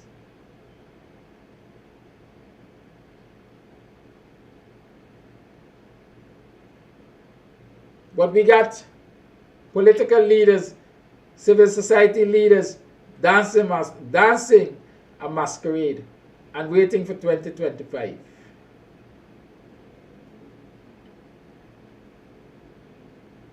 Well, even if you're going to build a house in 2025, it suggests to me that you need a foundation on which to build. If you are going to be victorious in 2025 at the national and regional elections, general and regional elections, then you got to get a foundation on which to build. What foundations are we laying? Do you see the political elites fighting for the list to be cleaned? Do you see the political elites fighting for biometrics? Do you see the political elites fighting for a biased and perhaps corrupted commission chairman to be removed? Do you see the political elites and civil society leaders insisting and fighting for fairness in hiring practices at GCOM? I don't see it. And so those are foundational items to any free, fair, and credible elections. And if you can't fight for that to be in place, then come 2025, what are you building on sand? You expect to win an election with the same status quo? They say mad, insane, crazy is the person who does the same thing over and over and expects a different result. And so our politicians and elitists and civil society leaders must be mad.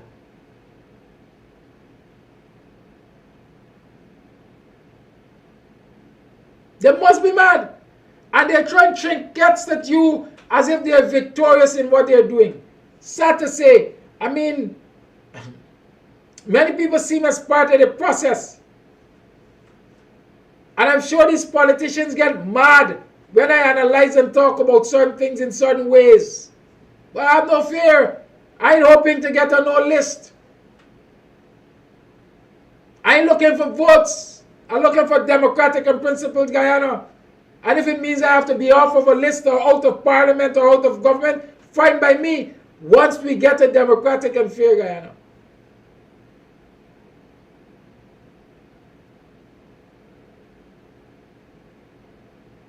People celebrating getting Claudette Singh to send the remainder of a list to prove that dead and absent people voted in the last elections for verification. I tell you quite frankly, I don't see how that can be beneficial right now to the coalition. I don't see how it could be beneficial to the opposition. I don't see how it could be beneficial to the case. Why am I saying that? Because the PPP knew that they would come to this point. And unlike the opposition, the PPP was laying a foundation for when it gets to this point.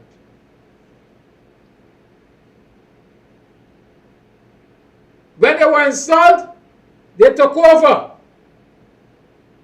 the GRO, the General Registrar's Office. When they decided that we are going to challenge this list, they took over the Immigration Office. Those are the two most important state agencies when it comes to the verification of this list that the opposition is celebrating. They got Claudette Singh to send for verification.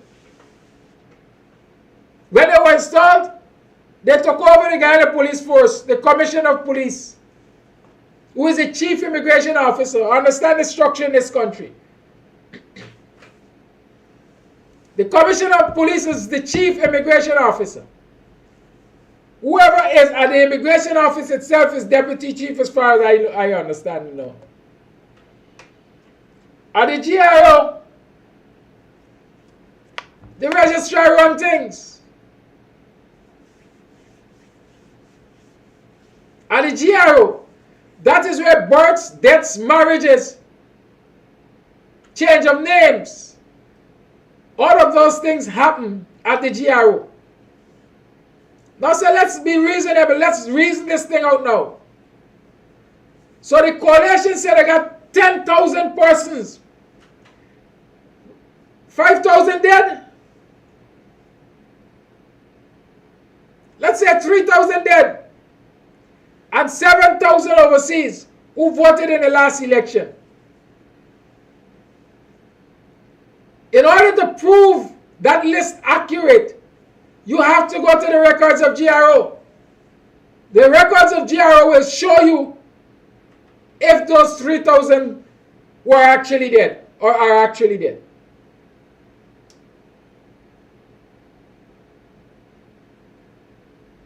And so when the PPP controls GRO and they produce information to say that according to our records,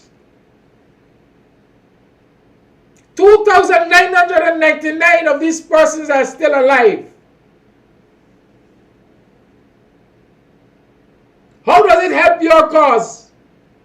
Y'all tell me, explain why we're celebrating that.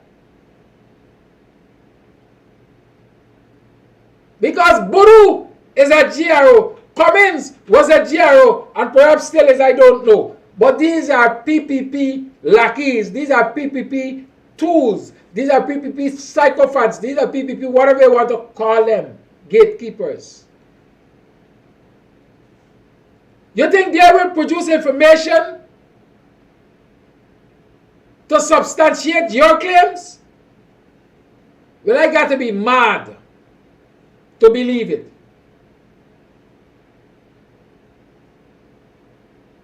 I got to be mad to believe it.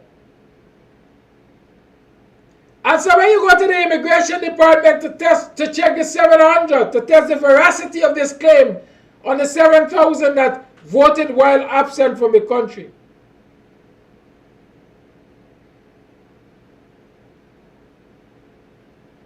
you put up with this guy Pollard, I think his name is. Somebody says that Ejil, brother. We ran. They say that Ejil, his mother's Ejil, his father is Pollard or whatever it is.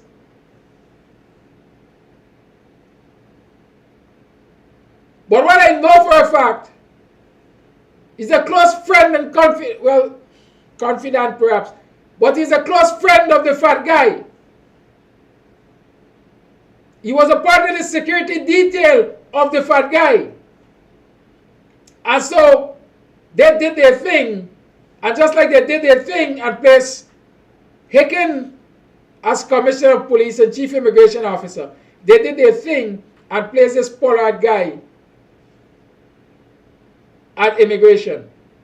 And so, do you think, knowing that he's a staunch PPP member, do you think he's going to provide information to authenticate, to substantiate the claims of the coalition? What are we celebrating? Walking into a trap? Making this request that Claudette Singh submits the outstanding names was walking into a trap as far as I'm concerned.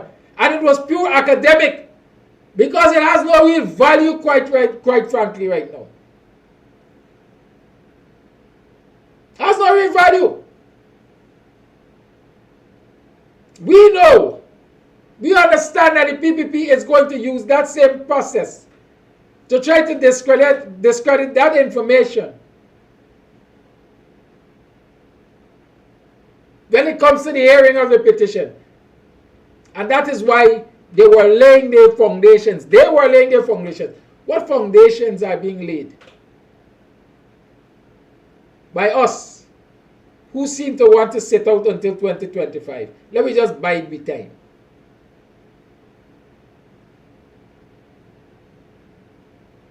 Just as how the DPP must go because she's taking political actions, instructions, and obstructing the natural course of justice, Claudette Singh must go because she too is guilty of the same thing. Some people say Claudette Singh is acting under duress because the PPP has filth on her. Well, I don't know about them. But yeah, what I have to do, what I got to do because I didn't resign. And since Claudette Singh doesn't seem to want to resign willingly, somebody has to force her to resign. The citizens have that responsibility. It's now 6 minutes past 8 o'clock, or I think I did say I will allow you to talk from this time. The lines are open. Lines are open. Let me hear y'all call for boots on the ground, but don't show up when it comes to that time. The lines are open. On Sunday, I plan to walk in the Westler Penitence area with a few friends and comrades of mine and talk to people there and try to get a feel of what the people think is happening politically in this country and so on. I invite some of you to come along with me. Hit me up in the WhatsApp if you have that interest. It's Sunday afternoon. We're going to do it from 3 o'clock. So y'all ain't got to go to work. You ain't got to take a day off. Let me see who coming out. Call it live. Good morning. Good morning, Mr. Kadeki. Good morning, everyone in the diaspora. Good morning, all Guyanese. Yes, quite a few things have been happening. It's interesting that the things you said this morning, I'm encouraged by the things you said because I heard you putting more pressure of accountability on the opposition. Sounds to me like you were saying that the opposition isn't doing sufficient. And I'm glad to hear you saying that, more pronounced. The things which you explained this morning about the lack of action by the opposition doesn't mean that the opposition isn't doing anything. But they are doing the kinds of things that are needed to be done at this junction. And that's a distinction. The type of clothes you wear in the winter is not the type of clothes you wear in the summer. Yes, you're wearing clothing, but you're not wearing the appropriate clothing for the season. And what we're saying about the coalition is that they're not doing the appropriate or taking the appropriate action for the time that we're in. Yesterday, Dr. Hinds talked about where you're going to get people to do the kinds of things that needs to be done if you're not cultivating them.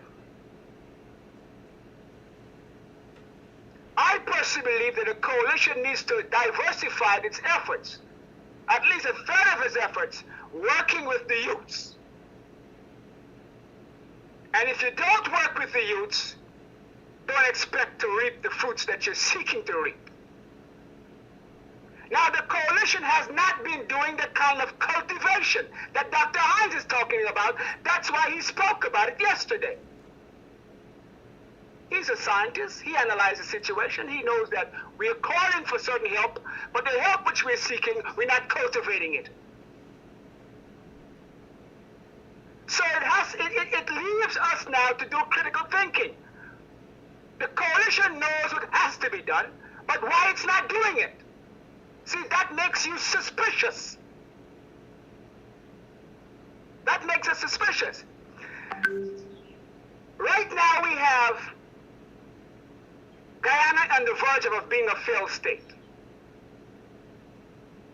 The courts are not functioning as they should be.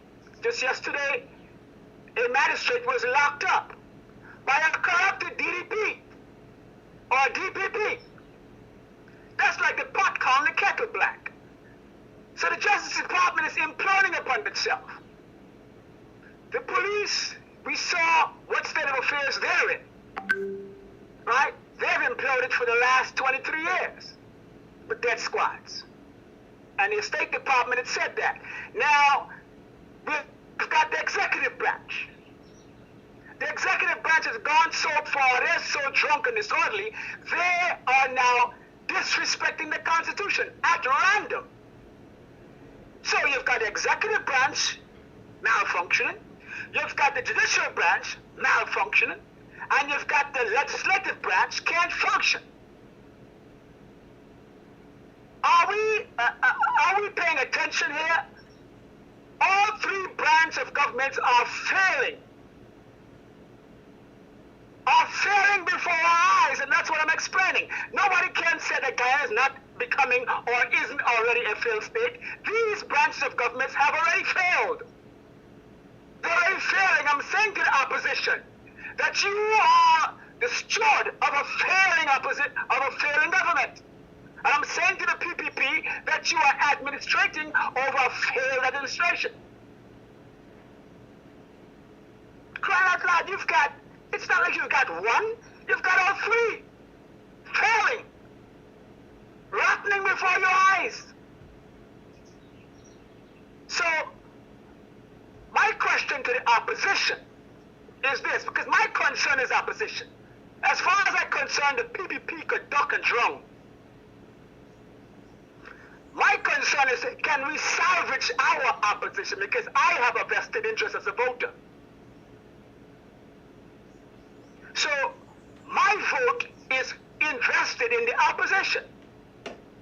Now, we cannot afford to preside over a failing situation because we ourselves are culpable to that failure.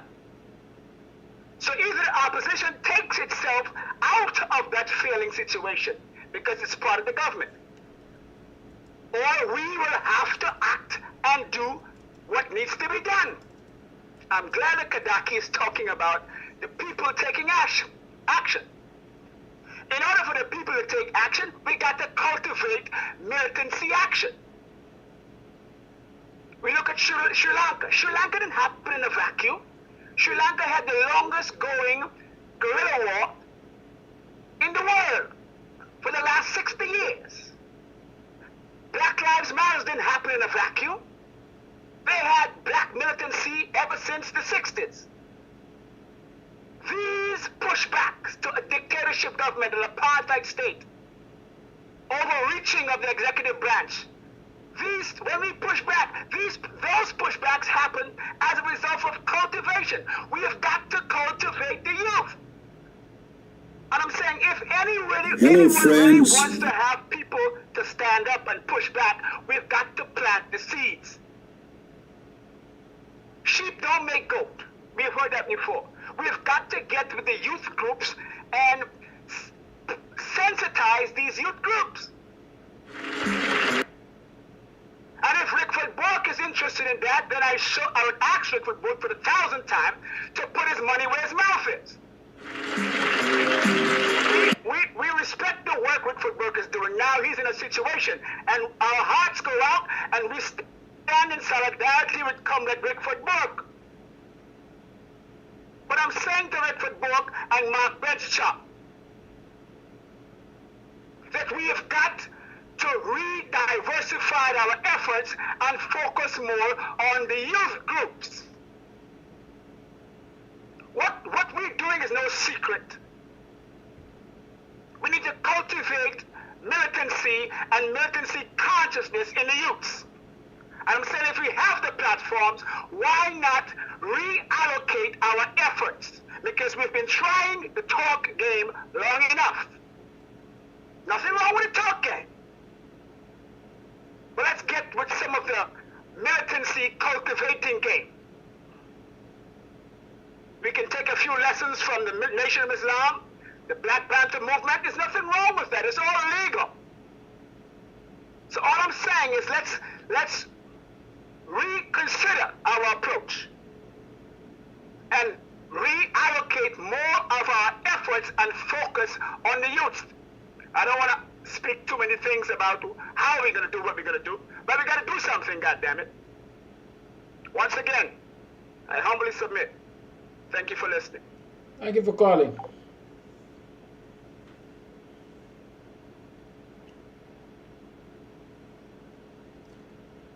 I don't know what situation y'all think Rickford Bork in. People seem to believe Rickford Bork is in a situation. Well, I don't know what situation Rickford Bork is in. What I can tell you all is that I have confidence that Rickford Bork is no damn fool. I have that confidence. And so, let us see. Let the games begin. That's all I can say. Let the games begin. Let the games begin. I don't know how it will end, what will be the final score. But let the games begin. I don't have to come out in defense of Rick Ford. Rick Ford is capable, I can tell you that. At least that's my belief. Right?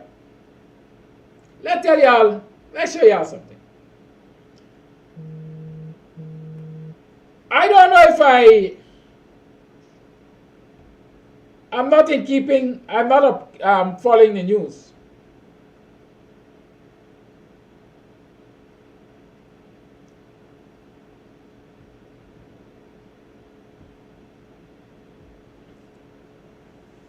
Look at that screen here.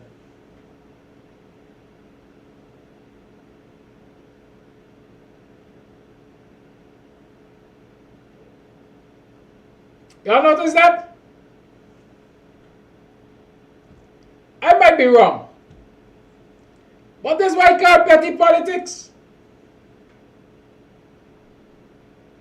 This is why I call petty politics. A wanted bulletin was issued by the Guyana police force or whoever for Rickford Burke, and suddenly somebody wake up and do a wanted bulletin for Bad Jack and put it out there from some one of the opposition groups and so on. Of what currency is this? You all explain to me. I want to know what value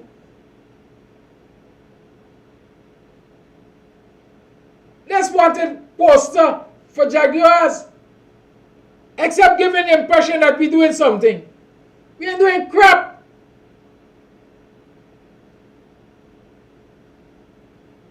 You all think Jaguar is guilty of these things? Somebody needs to file a private criminal charge. Somebody needs to get the system to charge, arrest and charge Jaguar. Otherwise, we ain't doing nothing.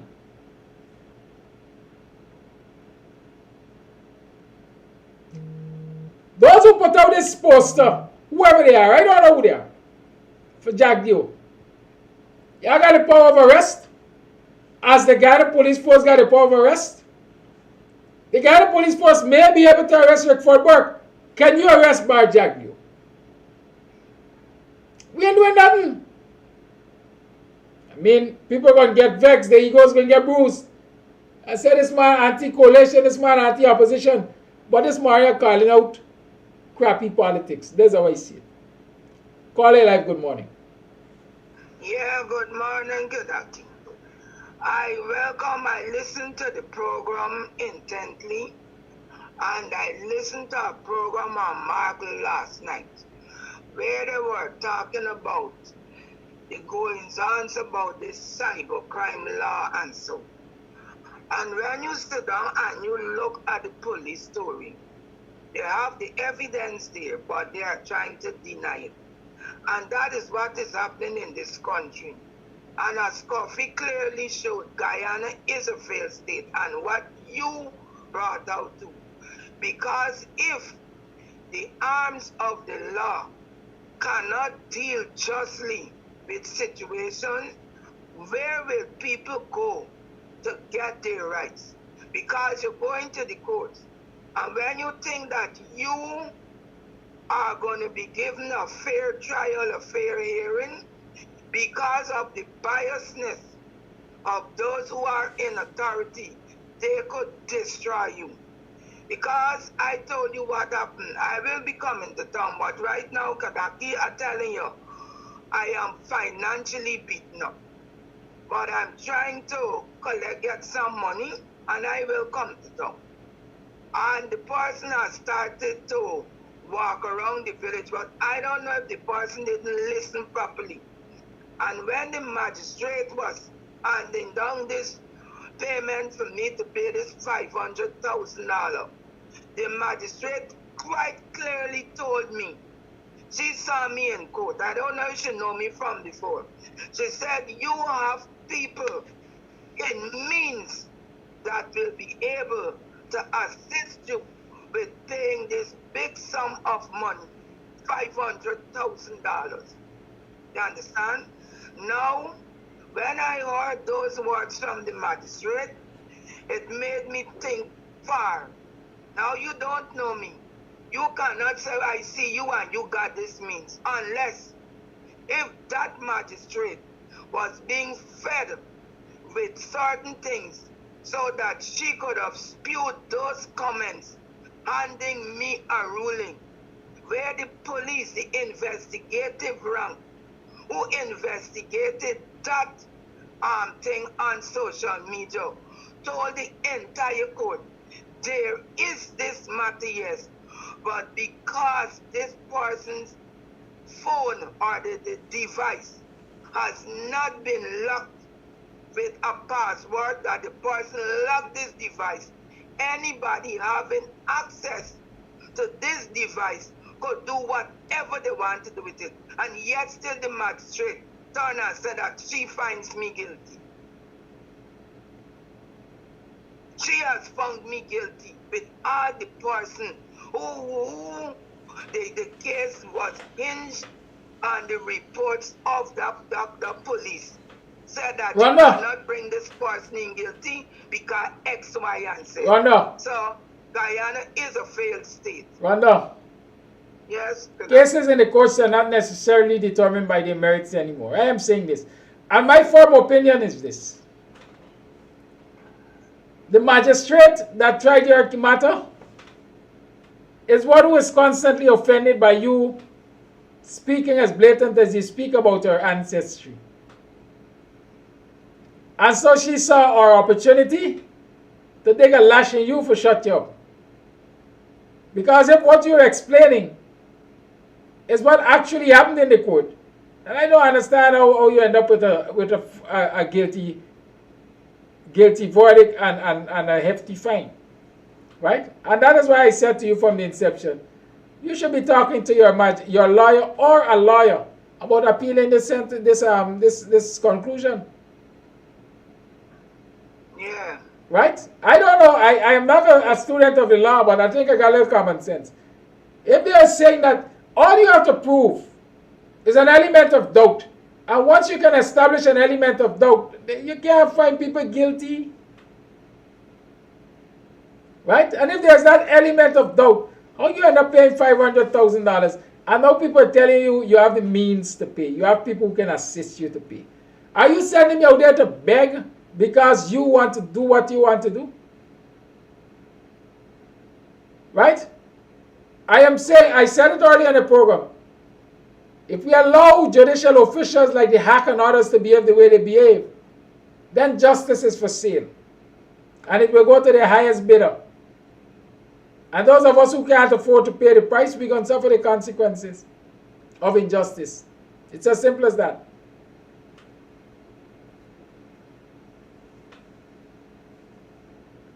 Okay. Thank you for coming through. All right, thanks. The lines remain open. 6225933 is the number to call.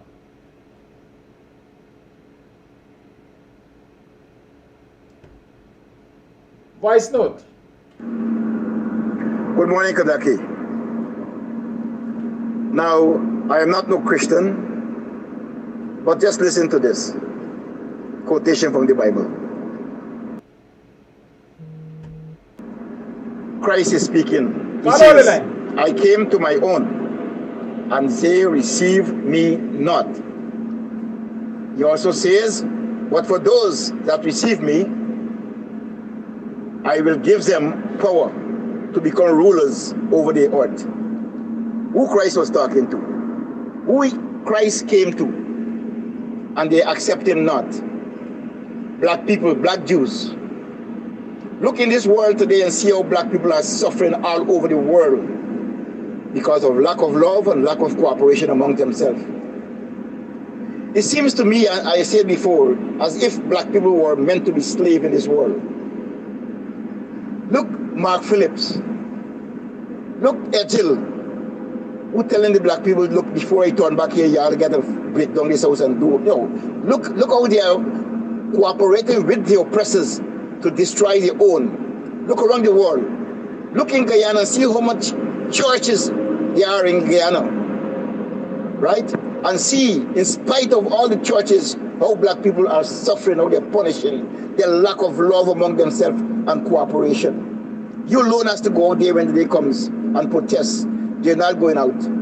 You understand me? So this is what I'm saying. God allow and God cause. And God is allowing and causing this thing to happen to black people. He can't take them out of it, but they gotta turn their life around. I'm not no Christian. He can take black people out of this thing in Guyana and elsewhere, but they have to have love for one another. Thank you. Call A Live, good morning. Good morning, Kadaki. Are you hearing me? Yes, loud and clear. Good morning again, Kadaki, and all the viewers. Now, I've been listening to all what has been said since this program started with you guys. And I give you all my support. But then there comes a time when we have to stop this talking. This country has gone to from a dictatorship now to an apartheid state. What more are Guyanese waiting for? Talking means nothing to this band of marauders. We have to move away from this talking thing now. I have been preaching this thing for a long time. Changes don't come from just verbal rhetoric. Sacrifices has got to be made, and lives have to be lost. We will sit down there and preach from now till Noah, build another ark. And nothing's going to happen in Guyana. But I can assure you, as soon as a few lives start to be lost on both sides of the divide, you will see common sense will prevail, and people will be called to a table to settle it amicably. The governance will change. You cannot have anything happening in Guyana without people dying. I'm saying this, and I will continue to say it. Every day, it has become more draconian for black people in Guyana. That lousy, densified DPP director, who is an embarrassment to the court and to the Guyanese people on all fronts, did something so unbecoming as to write and ask the chancellor to remove somebody who has been presiding in a way that is lawful, just because she wants to shield our buddies or cronies, the oligarchs in the PPP. I am saying, and until such actions are taken, it's going to get worse. You have to understand that people own nothing in Guyana. The oligarchs own everything in Guyana. And if you start to get rid of some of the buildings they own and some of the factories they own, you will find a different thing, because they themselves will turn against the PPP oligarchs. They will want to live in peace. It's not a case where, okay, if we start to destroy, black people will lose and the Indians will lose. They are the one who owns everything. So put the feet to the fire. Do what we gotta do, man. This talk thing has got no place. It don't put us anywhere. Some of you may say this scholar is lawless, but I don't care how you think. I am saying enough talking has been going on for too long. We got to take a different approach. Changes don't come without lives being lost. Sacrifices must be made. Start doing what you gotta do. End of story. Because these people don't care anything about black people. And they prove it every day. You guys have a wonderful day. And keep doing the good work that you've been doing, Kadaki. God bless you. Thank you for your call. Lines remain open. 622-5933 is the number to call.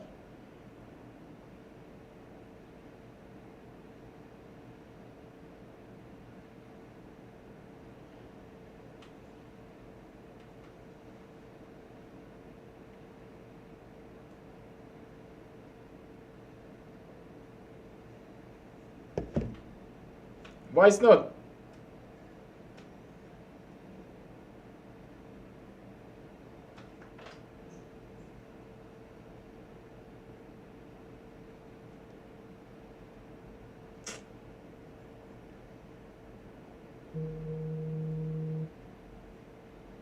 Caller live, good morning.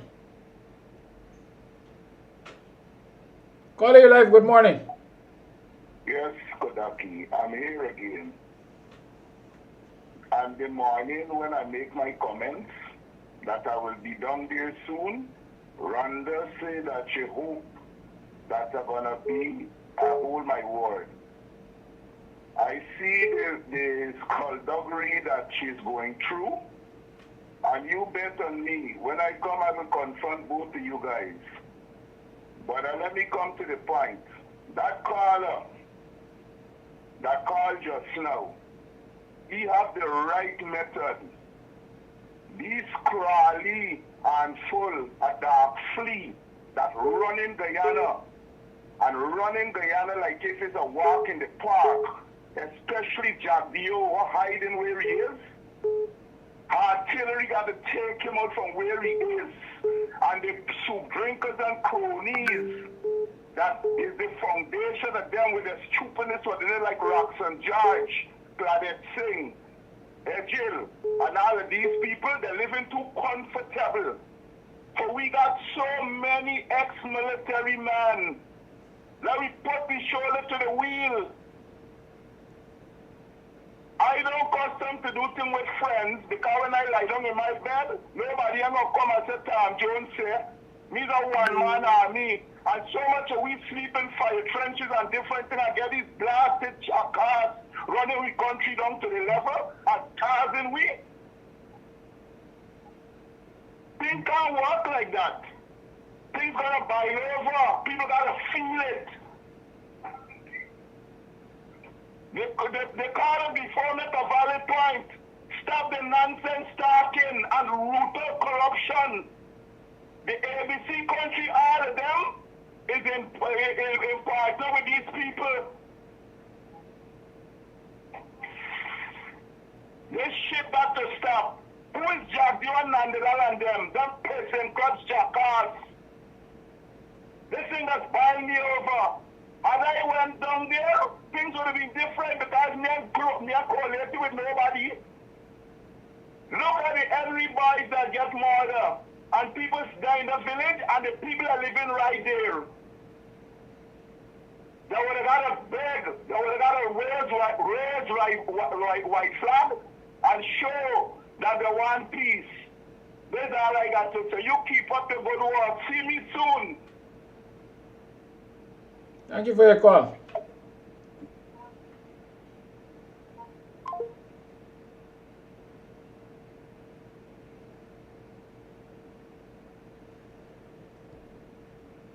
Voice note. Talking about it, thought. Good morning, Mr. Amsterdam. You're a real patriotic Guyanese. And I thank you very much for that.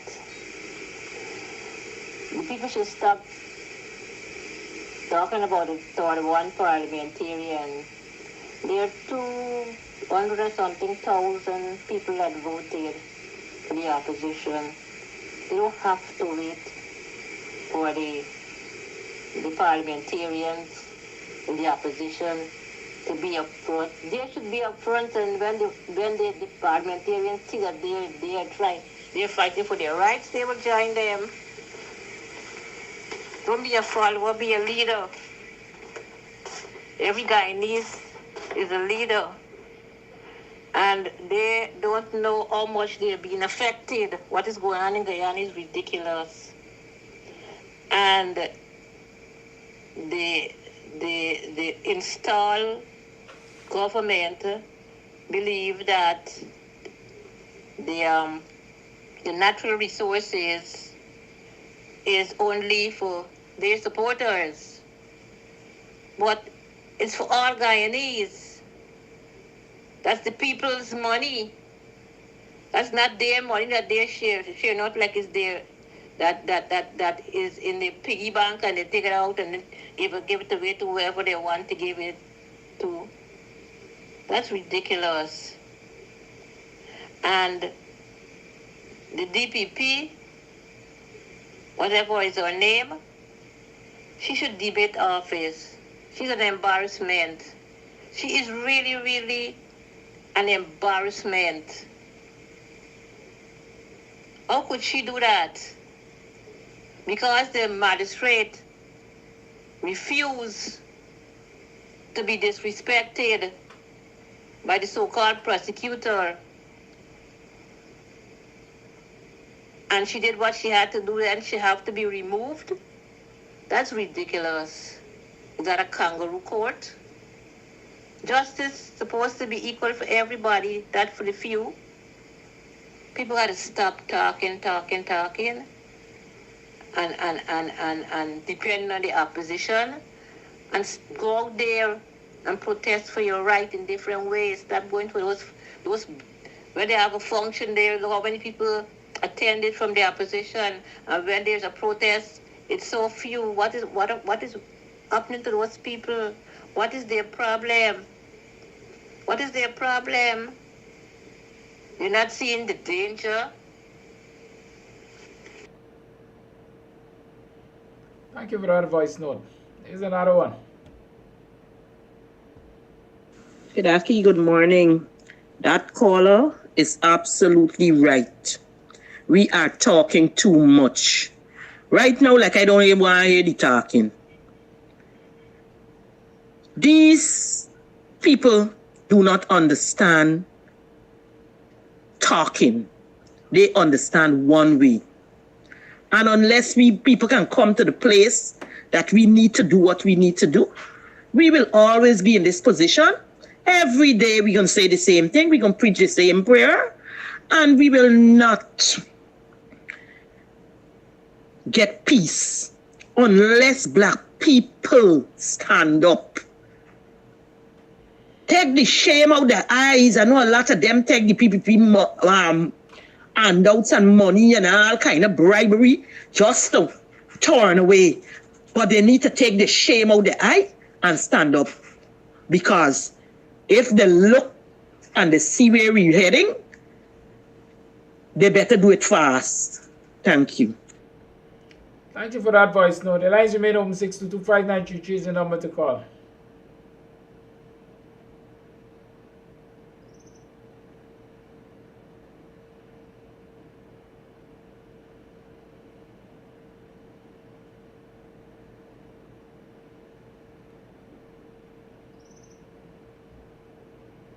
Voice note. Good morning, Kidaki. You know, sometimes I want to know what kind of politics that the coalition playing, because I can't see that my supporters them going and protest. The police shooting at them. I can't see that Guyana police force is 95% black people in there, 95% in the army. And what many people going to protest, you're going to shoot at many people? Listen, man, I tell you something. Call over the line, please. Okay.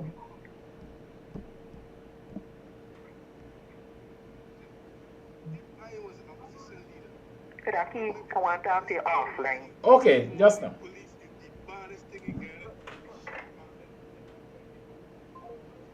You God treat this man cruel. You understand?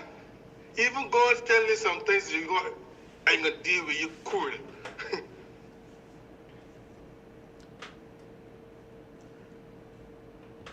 Okay, let's take a break while I talk to somebody who wants to talk to me. I don't know what I want to talk about, but I know they want to talk. You tuned to the BUXTONIAN morning time. If you're looking for something to do after work today, Friday afternoon line, come down to Twilight. We got dominoes and cards and movies and games and sports and all kind of things you can come and partake in. Yes, it's a after lunch, after work line at Twilight. Fridays, come down and have a good time. Kissed by the warm breezes of the Caribbean, this Orange Beauty has 3 bedrooms, 2 bathrooms, large modern kitchen, and a living room with an open concept. This lovely home is within walking distance to the sea, where you can take a dip in the salt waters and feel refreshed. Verone's cheerful country manor, located at Tushin, West Coast Demerara. Bookings are available on Airbnb. Contact Veronica at 516-524-1559 for more details. We hope to see you soon.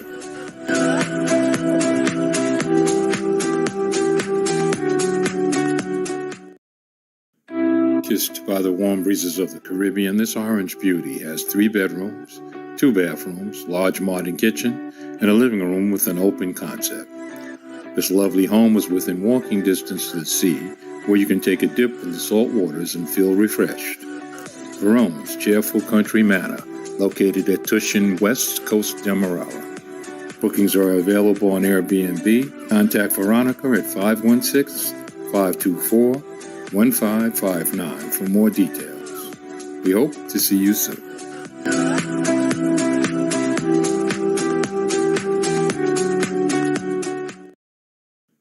Kissed by the warm breezes of the Caribbean, this orange beauty has 3 bedrooms, 2 bathrooms, large modern kitchen, and a living room with an open concept. This lovely home is within walking distance to the sea, where you can take a dip in the salt waters and feel refreshed. Verone's cheerful country manor, located at Tushin, West Coast Demerara. Bookings are available on Airbnb. Contact Veronica at 516-524-1559 for more details. We hope to see you soon.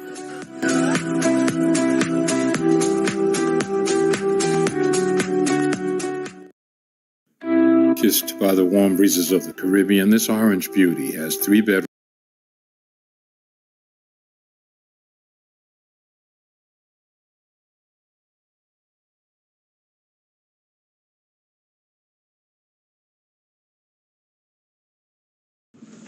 Kadaki, I hope magistrates and lawyers who are for our cause are forming an alliance.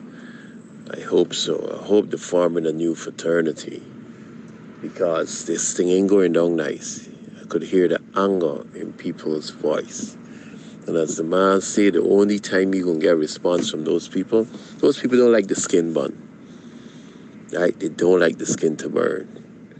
And once their skin start feeling fire, they're going to react in the correct manner, the way in which it should fall in line. But again, magistrates, judges, lawyers that are for our cause, I hope you people are forming an alliance.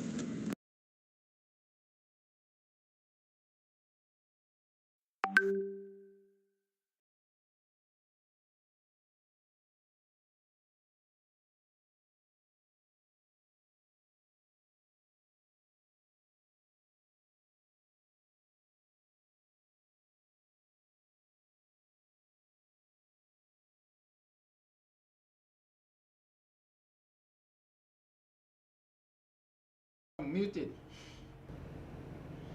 I've been talking to myself. But I was saying that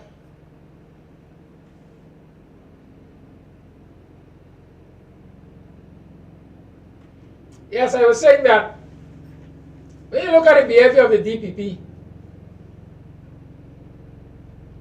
and this cabal, you can't have any doubt about Guyana being an apartheid state. Because in apartheid South Africa, that is what the apartheid government did. They had judges and magistrates and other judicial workers who did their bidding. Whatever the apartheid government wants, it gets.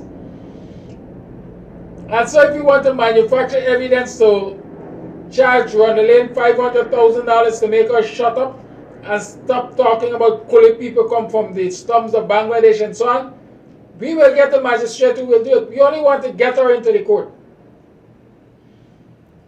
We will get one of the black old slaves to make an allegation against her, so we get her into the court. And then we deliver our own judgment, not based on evidence, but based on our emotions or our desired outcome.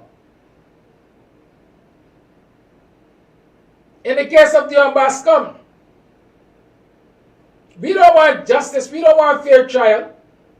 We want BASCOM to be found guilty for cyberbullying and face 3 years in prison or $1 million in fine or whatever it is. That's what we want.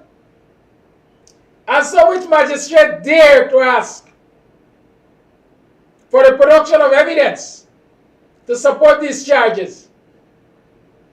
Evidence that we know will not necessarily strengthen, but we know our case. Which magistrate dare to ask that?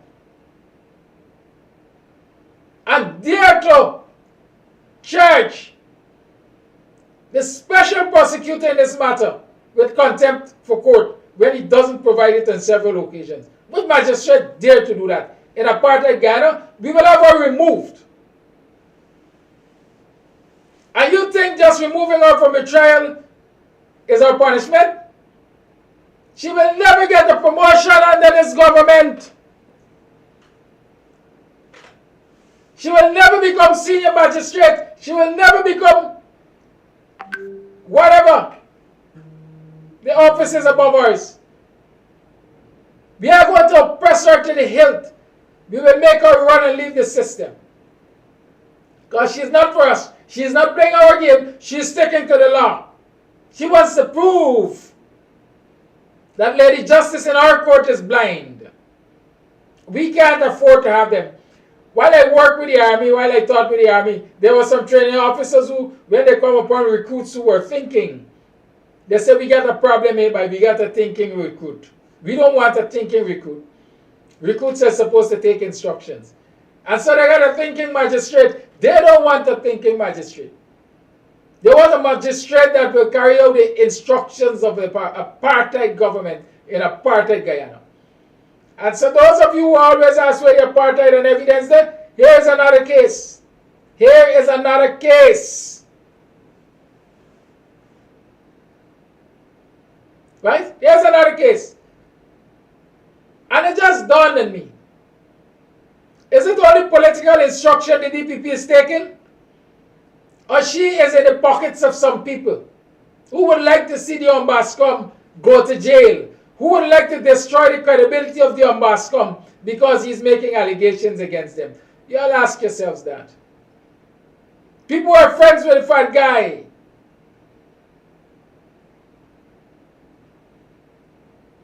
Justice is for sale in this country. And if you want to sit back and wait until the day when it comes to your door, or when they come to your door to buy your freedom or sell your freedom, you could sit back. But as for me, I will continue to highlight these problems. I will continue to protest. I will continue to challenge the status quo. Y'all can decide what y'all want to do, but I know what I'm doing. On Sunday, y'all reach me by 6 Gym. 6 Lowest Gym in West La Penitence. There might be Calendar Street or something like that. I don't know the area too well. By Pontranch Dam. Let's walk around West La Penitence and talk with the folks. Let's share out some flyers. Hear what their concerns are. Share some words of encouragement. Explain things to them.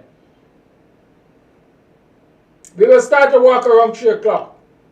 But it will be nice to be there at 2 so we can have a quick confab. We can talk among ourselves. And then we do the thing. Or if you send me your numbers, those of you who are interested, we can set up a WhatsApp group quickly so we can communicate and we can talk. Awaiting your responses.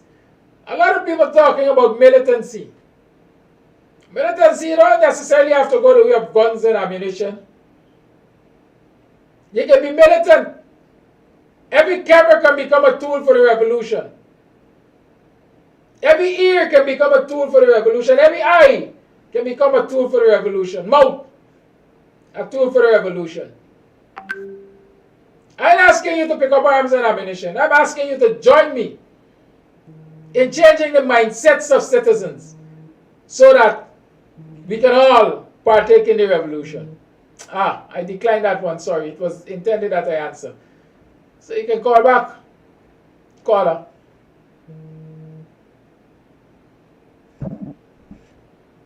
Call it live, good morning. Hello, Kidaki. Good morning. You and the viewers. I want to make two statements. One is, I think we need to fight a bit more cleverly, and I'll start with you, right? I think when you're planning these protests and stuff, I think you're giving the people advance notice so that they can plan for you.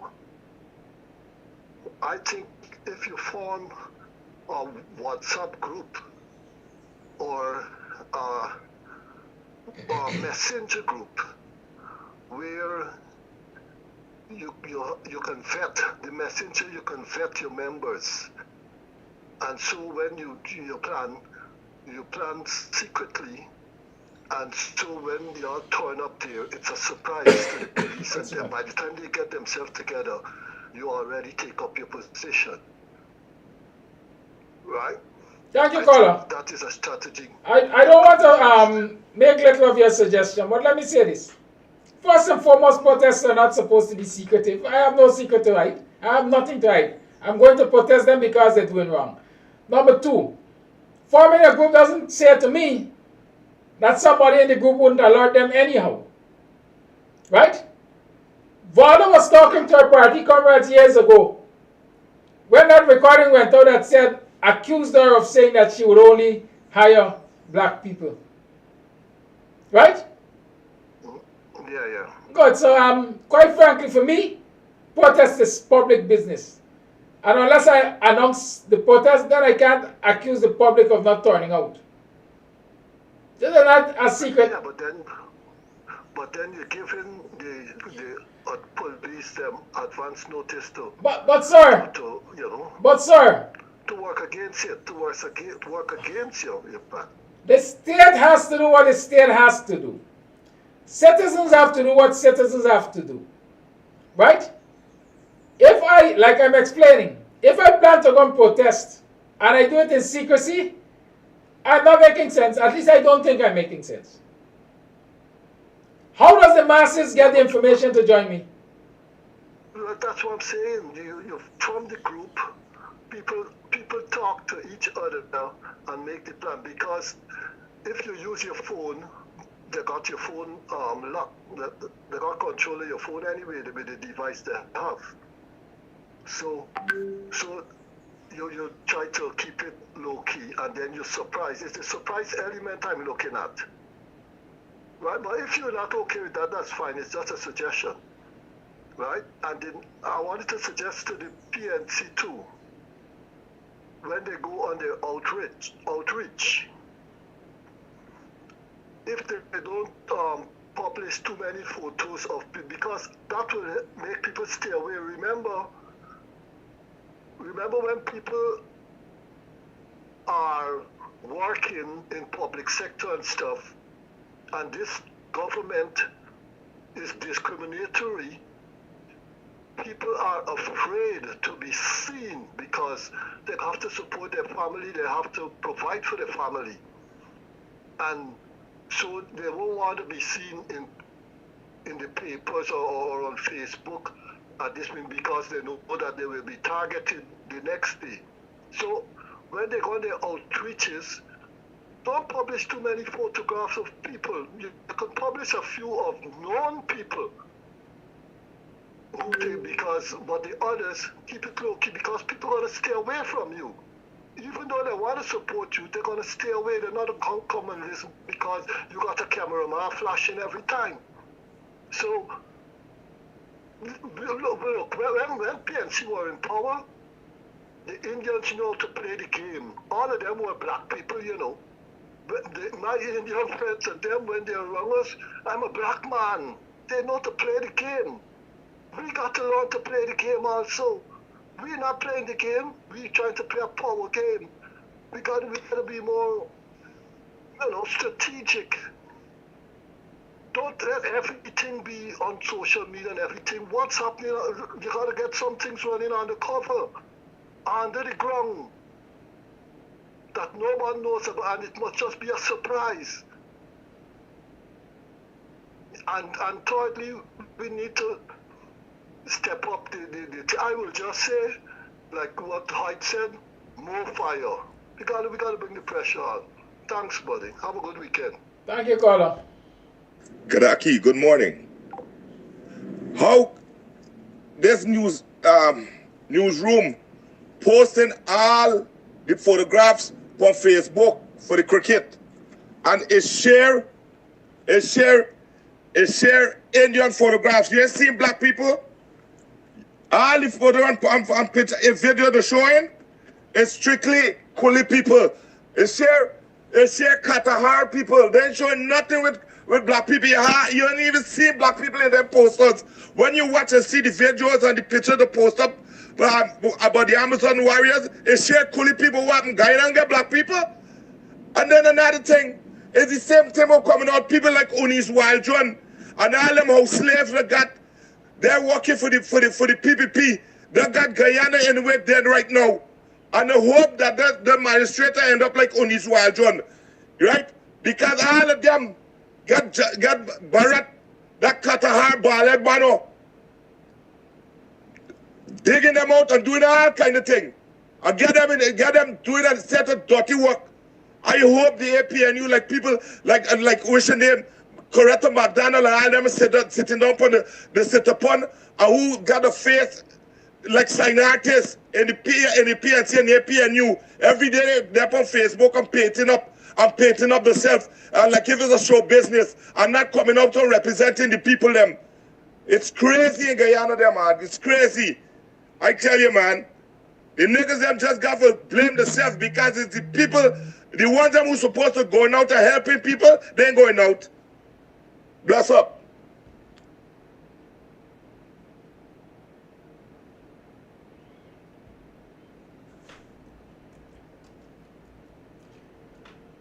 It's now 8 hours 57, 3 minutes to the 9 o'clock hour. Let me remind you that you can come down to Club Twilight after lunch, after work line this afternoon. Come knock little bone, play little cards, listen little music, crack little jokes. We need relaxation every now and again and we must get it. But we must stay focused. I'll tell you something. You see this fear game? Me ain't with it, you know. I ain't with it, you know. Instead, y'all, I'm not afraid, but I'm not stupid. And people gotta stop being afraid. That's why the PPP mashing y'all up. Y'all too frightened. Imagine I'm afraid to associate with my political leader. But I want in the public. But I want representation from the same political leader. Right? Imagine I'm afraid to come out and protest. But I want change. Imagine I want to protest, but I can't announce it for others to come and join me because I'm afraid that they are afraid. And I'm afraid of what the state will do in preparation for me coming out and protest. And I'd rather dead because I ain't got no dignity. Call your life. Good morning. Morning, Kadaki, and a good Friday. To Guyana, we can hear the frustrations of our African people in Guyana with what is going on with the racist PPP as well as the APNU. Rightly so, we all feel not enough is being done. And it's boiling over. And politician will always try to go the route of, well, we've got to wait and we've got to, buying our time for when election come around. But while that's happening, the racist PPP is stealing the money. They're setting precedent. They're doing their thing. So by the time we decide we're going to pray and wait and all of that, we are just being set back. And that's what the people are seeing. That's why they're frustrated. So we cannot keep doing the same damn thing over and over each year. For 23 years, the PPP wasn't there. What did Africans gain? Absolutely nothing. So we can't keep doing the same thing about politics. The only way them Kuli people is going to understand is when they feel it. And guess what? We talking about it isn't going to. They're not feeling it at all. We're just bringing it to the light. But again, they have to feel what we're feeling. And until that happens, we are so screwed as a people. Now, how do you provide redress for all the ills that have taken place? When you get in there, you want to be nice. No, you've got to punish them.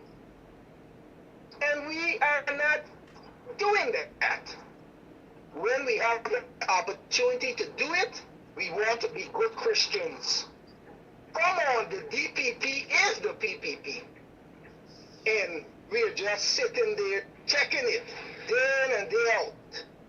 The people are frustrated with the way we are doing what we're not doing, which is to make them people feel it. And that's my take. Thank you. Two things. Somebody's asking where Club Twilight is. Club Twilight is Buxton sideline down towards the seawall. Buxton sideline towards the seawall, just before the burial ground. Don't worry yourself. You're there close and in good company. Yes. Buxton sideline towards the seawall, you'll find Club Twilight. The landmark is a big zinc fence. Done with that. Somebody said, when Guyanese had enough, they're going to rise up. But I'm sorry for y'all. I don't know when is enough. I don't know when y'all going to get enough. I already think that this is damn too much. I think it is too much oppression. I think it is too much discrimination. But obviously others don't think the same way. I saw a woman saying, thank God for your finale and $30,000. He's doing well. She ain't got to rush her child father no more. But she didn't realize that that $30,000 is so a term, a year. So I'm really done. There's a mentality of some of us. And that's what the PPP calculates on, you know. Let me build 25 bridges in Buxton. Don't mind the quality. They're going to sell again bridges. They're going to come halfway back.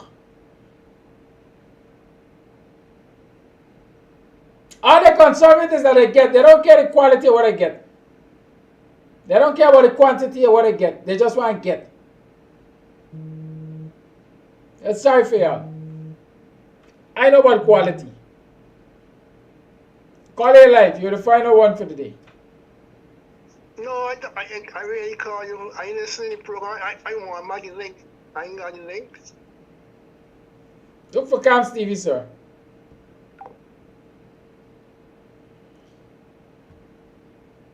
With that said, it's 9 minutes. It's 4 minutes past 9 o'clock. Oh, y'all have a good day. Hope to see some of y'all down by Club Twilight. Let me knock a little bone. We could talk about politics over bone too. Right? I'll have a good day though. Y'all work it out. Whether y'all issuing fake wanted bulletin or y'all got magistrates being transferred because they want to be fair on the bench, or y'all got the DPP doing as she likes. Y'all decide what y'all want. I know y'all gonna live with it. Some people say when they get enough, they're gonna rise up. Some people, you know, got a different temperament. Some people got a big appetite and others got a small appetite. Y'all must got a big appetite for this oppression and so on. I got past it already. I don't fed up with it. Bye-bye. See y'all.